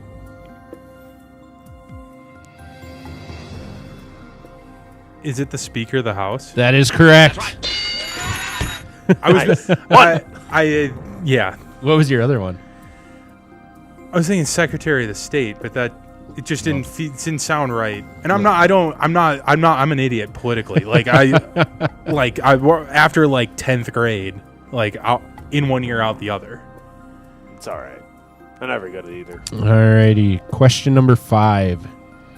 This plant is said to eliminate 4 times the amount of carbon dioxide compared to a tree. I was going to guess a tree. A sunflower? Loser! You're a loser! It is the hemp plant. Oh, interesting. Yeah, you learned something new. I did not know that. Who would have thought? You learned something on Beer Belly Sports. There you go. Question number 6. Lassie was what type of dog? Who's Lassie? Oh, what? No. You don't know who Lassie What is? am I missing? There are big gaps of knowledge from like a pop culture and entertainment Jesus, standpoint. am I right? Okay, I'm right. Can I get some context as to who Lassie is? So Lassie was a show in like the 60s and 70s, 50s, 60s. I think 60s. It was on like TV Land a lot, but the dog would like rescue people all the time. This is crazy. I think I saw a clip from the show on Twitter last week. Oh my god. Is it? I don't know. I don't think I'm gonna know the breed of the dog, but I think I saw like somebody like doing like the it's 60s TV, right? And so they like have somebody like they can't CGI a dog in the 60s, right. So they have somebody put on a dog costume and like mimic a human's, right? Is it like I'm just gonna guess a Saint Bernard, but it's not that kind of dog. No, Lassie was a collie. Yeah. Okay. I think I know what it's now. I can see the dog, but it's not. Yeah. Okay. Sorry. So I'm what, 1 for 5? Yes. I need to go on a run. No, you're 1 for 6 right now. Oh shit. That's Brainerd math. Don't worry about it, man. It's all good because you got one. That's all that matters. All right. Oh, I gotta get like at least up to 3. Well, this one might throw you for a loop then too. This 80s era action TV show revolved around a government agent who uses his ingenuity and basic items, including his trusty Swiss Army knife, to get himself out of tricky situations. A little hint: he's from Minnesota, and he actually played semi-professional hockey. No shit. Yes. Oh man, he's really gonna be. Can you repeat the question for me real quick? Yep. There's a lot of things thrown at him. So, 80s era action TV show. Okay. He was a government agent that uses his ingenuity and oftentimes basic items including its trusty MacGyver? That is correct. Good job. It's been remade now. It's MacGruber. But no, they actually now, like a couple of years ago, they regurgitated MacGyver back. Oh, again. really? Yep. All right, 2 for 7. Question number 8. Number 8. This Ford vehicle was discontinued after numerous lawsuits in which the vehicle would explode if rear-ended. Oh. Can I ask did they end up remaking it in the future? No, they did not. So this is gone. This is gone. Then I have no fucking clue. Not even a clue. It was the Ford Pinto. Yeah, there was no chance I was getting. I always so I said when I was in radio, I said I used to drive. I drive my 3-wheel Ford Pinto here, just because it was funny to me. And oh, I don't know. No one. If I would have got the joke, I probably yeah, it's okay. All right, question number 9. Number 9. This famous Western outlaw and his gang tried to rob a bank in Northfield, Minnesota in 1876. Not a clue. Banger song, by the way, too. Jesse James and the James Younger Gang. Yeah, I wasn't getting that one. Jesse James from Cher. Banger. All right, and question number 10. This common kitchen item has a chemical formula of NaCl. Nerd. Salt. That is correct. Oh! Yeah. That was good. That was my only guess. That was good. So you got 3. 30%. I'll take it. You got You know 3? what? I'll take it. 3 out of 10. That's all right. It's not my worst showing, but it's still not my best. So Yeah, see? We got one. It's all that matter. You got one. right. Where's my music? There it is. Yeah, it was right, what Justin said. Yeah, you got it right. I just didn't understood it. I was reading the other stuff. I should have got Woodstock. That one's gonna kill. I'm gonna stay up late at night? I'm gonna think about that for every single second of the ride home. All right, here's a bonus question for you regarding Snoopy. Sure. When he was flying his make-believe plane, who was he playing as? Ooh. Do you know? Great pizza, by the way, too. Yes. I mean, it's not. I mean, That there's might other be a pizza. giveaway. Well, It's not a giveaway. I mean, it's not great pizza. There's other. When I was a kid, that was a great It's pizza. the Red Baron. Oh, okay. They made a That song- would make sense. they made a song I probably about it, should have too. connected that with the pizza. Yeah. Sorry. Yeah, no, that's all right. I mean, Seven gonna Up think- Pizza is way better than. Of course. Than I have one sitting in my freezer. For real? And Yeah, I'll probably let's go go. home and make it. 'Cause Hell yeah. I need to eat today. So it's good pizza. It is good pizza. I like the breakfast one. That's The usually breakfast my one is pretty go-to. elite. Lots of Mott's breakfast. Sorry, 7th Ave. I haven't seen your No, breakfast I'll pizza. take. I'm not kidding. I'm taking 7th Aves over lots of Mott's. Really? 100%. I haven't had 7th Ave. Really? Lots of Mott's breakfast pizza is It's- one of my favorites. It's good. Don't get me wrong. It's good. I'm taking 7th Ave every time. Really? Every Really? time. Every single time. Now, there are probably some other lots of Mott's that I probably favor, but the breakfast pizza, that's legitimately my favorite frozen breakfast pizza. Have you ever called up Keith's and they've got it as take and bake, their breakfast pizza? I have never had Keith's Pizza in Bemidji. I know. It's Wow. It's on the list this summer. Wow. That's insane. Their breakfast pizza is amazing. I'll say that Casey's breakfast pizza overrated. Very. Which one? Or any Casey's. Just the standard breakfast Yeah, pizza. it's overrated. It's good. It's So- not like you're not going to go wrong if you eat it. But Holiday had Godfather's breakfast pizzas. They changed them. They're not that good anymore. You sound so disappointed right now. They are. You seem so disappointed. I'm passionate about breakfast pizza. I could. Did you make one time? Like actually make from scratch? Yes, I have. He would. a breakfast pizza? Oh yeah. Yeah, I would. I've done that. I smoke my own bacon. Okay, I have not done that. And Seen it. I bet it was really good. It's fucking amazing. Smoke Once you get your recipe dialed in, buying store bought stuff just doesn't even. Oh, I agree. There's some things I won't do it for anymore. Like I won't Speaking of 7th Ave, yeah, there it is. 7th Ave on the screen. Yeah, no, 7th hell Ave is literally my favorite breakfast pizza they got. I like their other pizzas too. Like you can find them in a shit ton of grocery stores Yeah, and gas especially stations. especially down south. Like up here, there's only You can get them at the gas Circle stations. K. Circle K or like Holiday here, but as soon as you get down to like Longville and Have like they been in Lukens though? they were for a little bit. Okay, so I do remember seeing them in a grocery store, but Yeah. yeah. Otherwise, I'll- Longville, Hack, they have in their grocery stores, and then Because I'll get done with a hockey game. I haven't eaten out at all in the day, and I'm not gonna go to a grocery store, swing by Circle K on the way home, grab a pizza, and throw it in the oven as soon as you get back. So I'm old enough now; it's always going to be holiday. I know I gotta rewire the brain a little bit to start saying. Depending on where I'm at. So when I'm in Walker for work, it's holiday. But when I'm here, it's Circle K. Yeah, the same thing. Same company. Same people who fucking run it. I mean, they've been bought. Circle K bought Holiday years ago. And they're actually a Canadian-based company because when they started doing all the rebranding finally, people were like, "What the hell? It's a Canadian company." It's like, yeah, they bought them like 10 years ago. Yeah. Justin said if you can't find the Red Baron made a good buffalo chicken pizza. Interesting. Red Baron did? Yeah. Haven't had it. Really I don't. Good. I mean, I'm intrigued. Is what is it? Bernatello's, I think. Ooh, okay. The chicken Alfredo one. Ooh. Oh yeah, the red box. The older I get, the more I like thin crust. I don't know what it is. You would agree with that. You can't go wrong with a Pizza Hut personal pan pizza, though. Those are fucking bomb. When we were kids? Yeah, but I'm too fat to order a personal pan pizza. You get two of them. Fuck off. Like, you go through Deer River, you stop at the Cenex there because they got Pizza Hut Express there.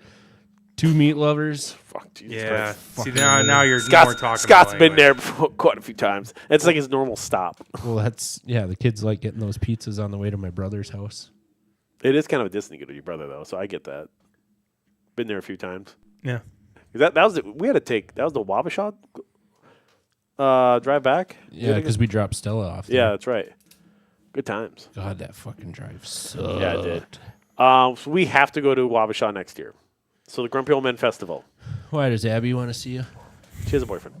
Oh, the other one. The other one. That's what I was talking about. Which the polka dancer or no? That would have been funny. I know which one you're talking. Yeah, about. The cougar. hairstylist. Yeah, the cougar. Let's see. Here is she. Just a quick little text. Anyways, yeah, it was a fun time. It looked like a lot of fun. Granted, like you talked about, it's a where you parked your stuff last year. Last year, that's where they did all their activities. Yeah, we wouldn't have been able to park down there this year. It would have been a lot of fun. I would have enjoyed it a lot. But yeah, could have done it this weekend, but it was all right. I had fun while we were there. It was a pain in the ass hauling the fish house down, and it was expensive as fuck. I think next year we get a hotel or we get like Airbnb and just say we just split whoever, all 4 of us. It'd be great. Right. It'd be a lot easier and a lot fucking taxing on us, especially on your vehicle. I felt bad drive back. I'm like, fuck. So I have a 21-foot ice castle. Yeah. And I had my old truck was a Toyota Tundra. Mm-hmm. And with a lift kit and 34s, and so we were going down to Wabasha last year, which by itself is like a 6-hour drive. Right. But add on the back of that a 7,000-pound camper. Right. Driving into a headwind, I just watched my gas tank go like this. Yeah, it was I felt so bad. I'm like, this sucks. And of course, we get there, we didn't eat, so we start drinking literally right away. We left at like noon, and we didn't get there till 8. Yeah, it was so bad. Because then we hit rush hour in the cities because you have to drive through the cities. And you're just blacked by 10. Matt, they had to tear down the building that Matt puked on. It was going away. So we get down there. My girlfriend meets us there. And Bruce and his wife were there. And a couple of Bruce's friends. Mm-hmm. And then Matt.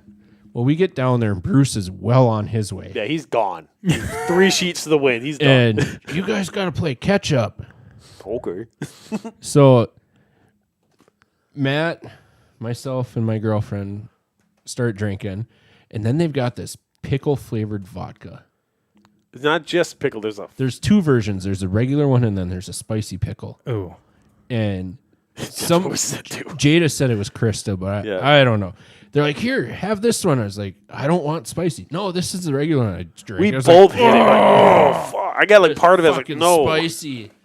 That was such a bad one. And then it was $1 fireball shots. Yeah. Well, see you later. So, needless to say, Matt very quickly caught up and then surpassed everybody.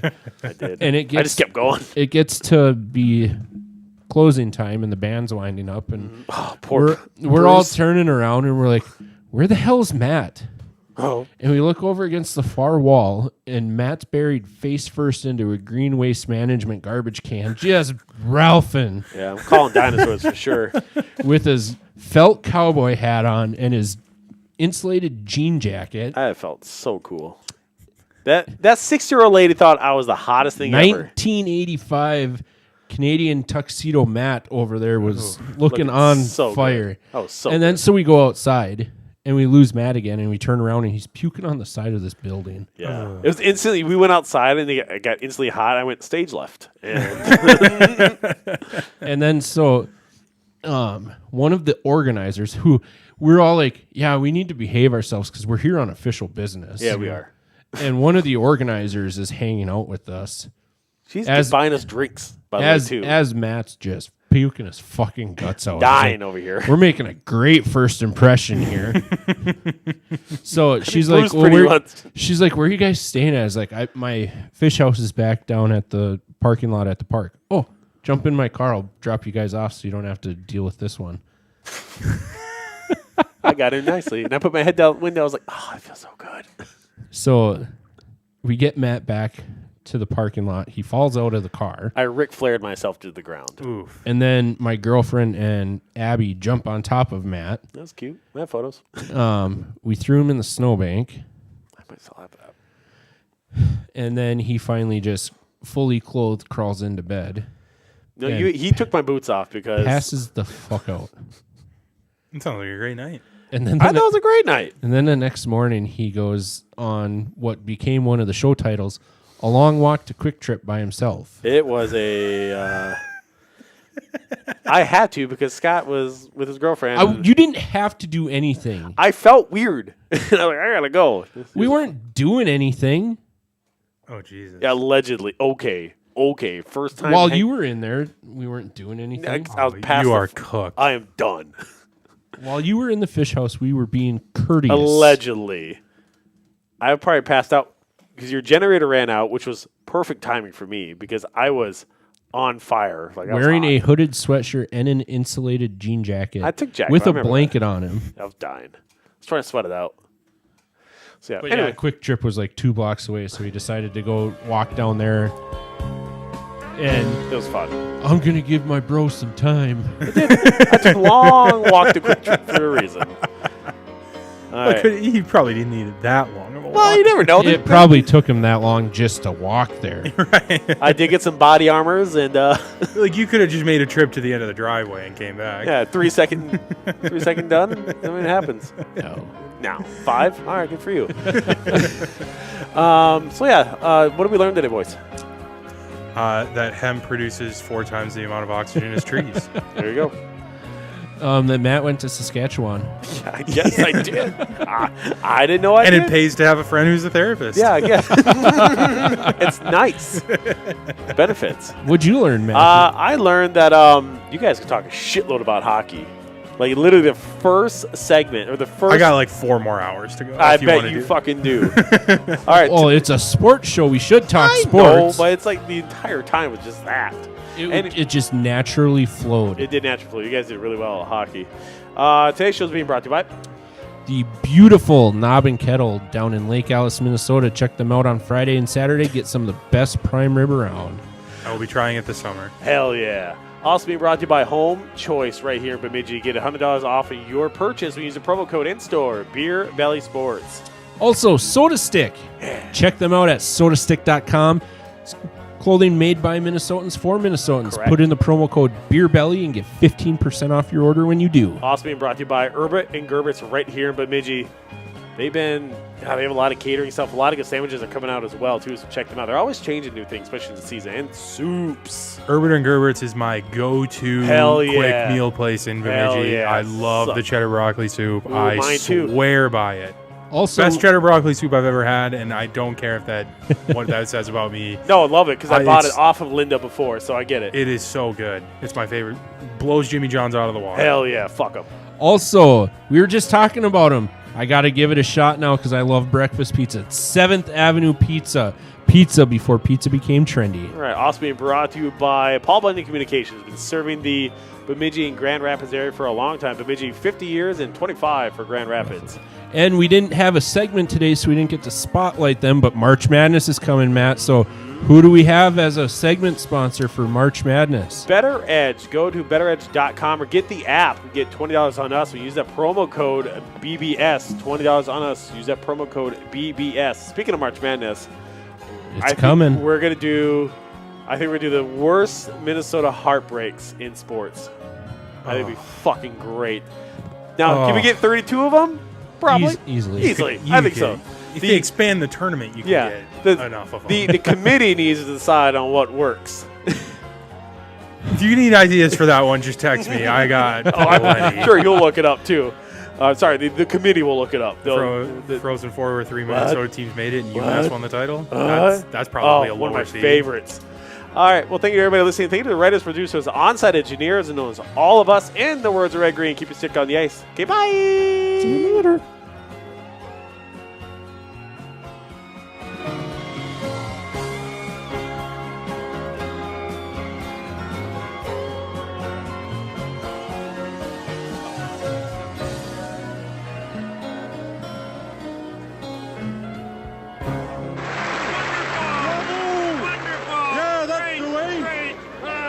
Can't they do numbers like that?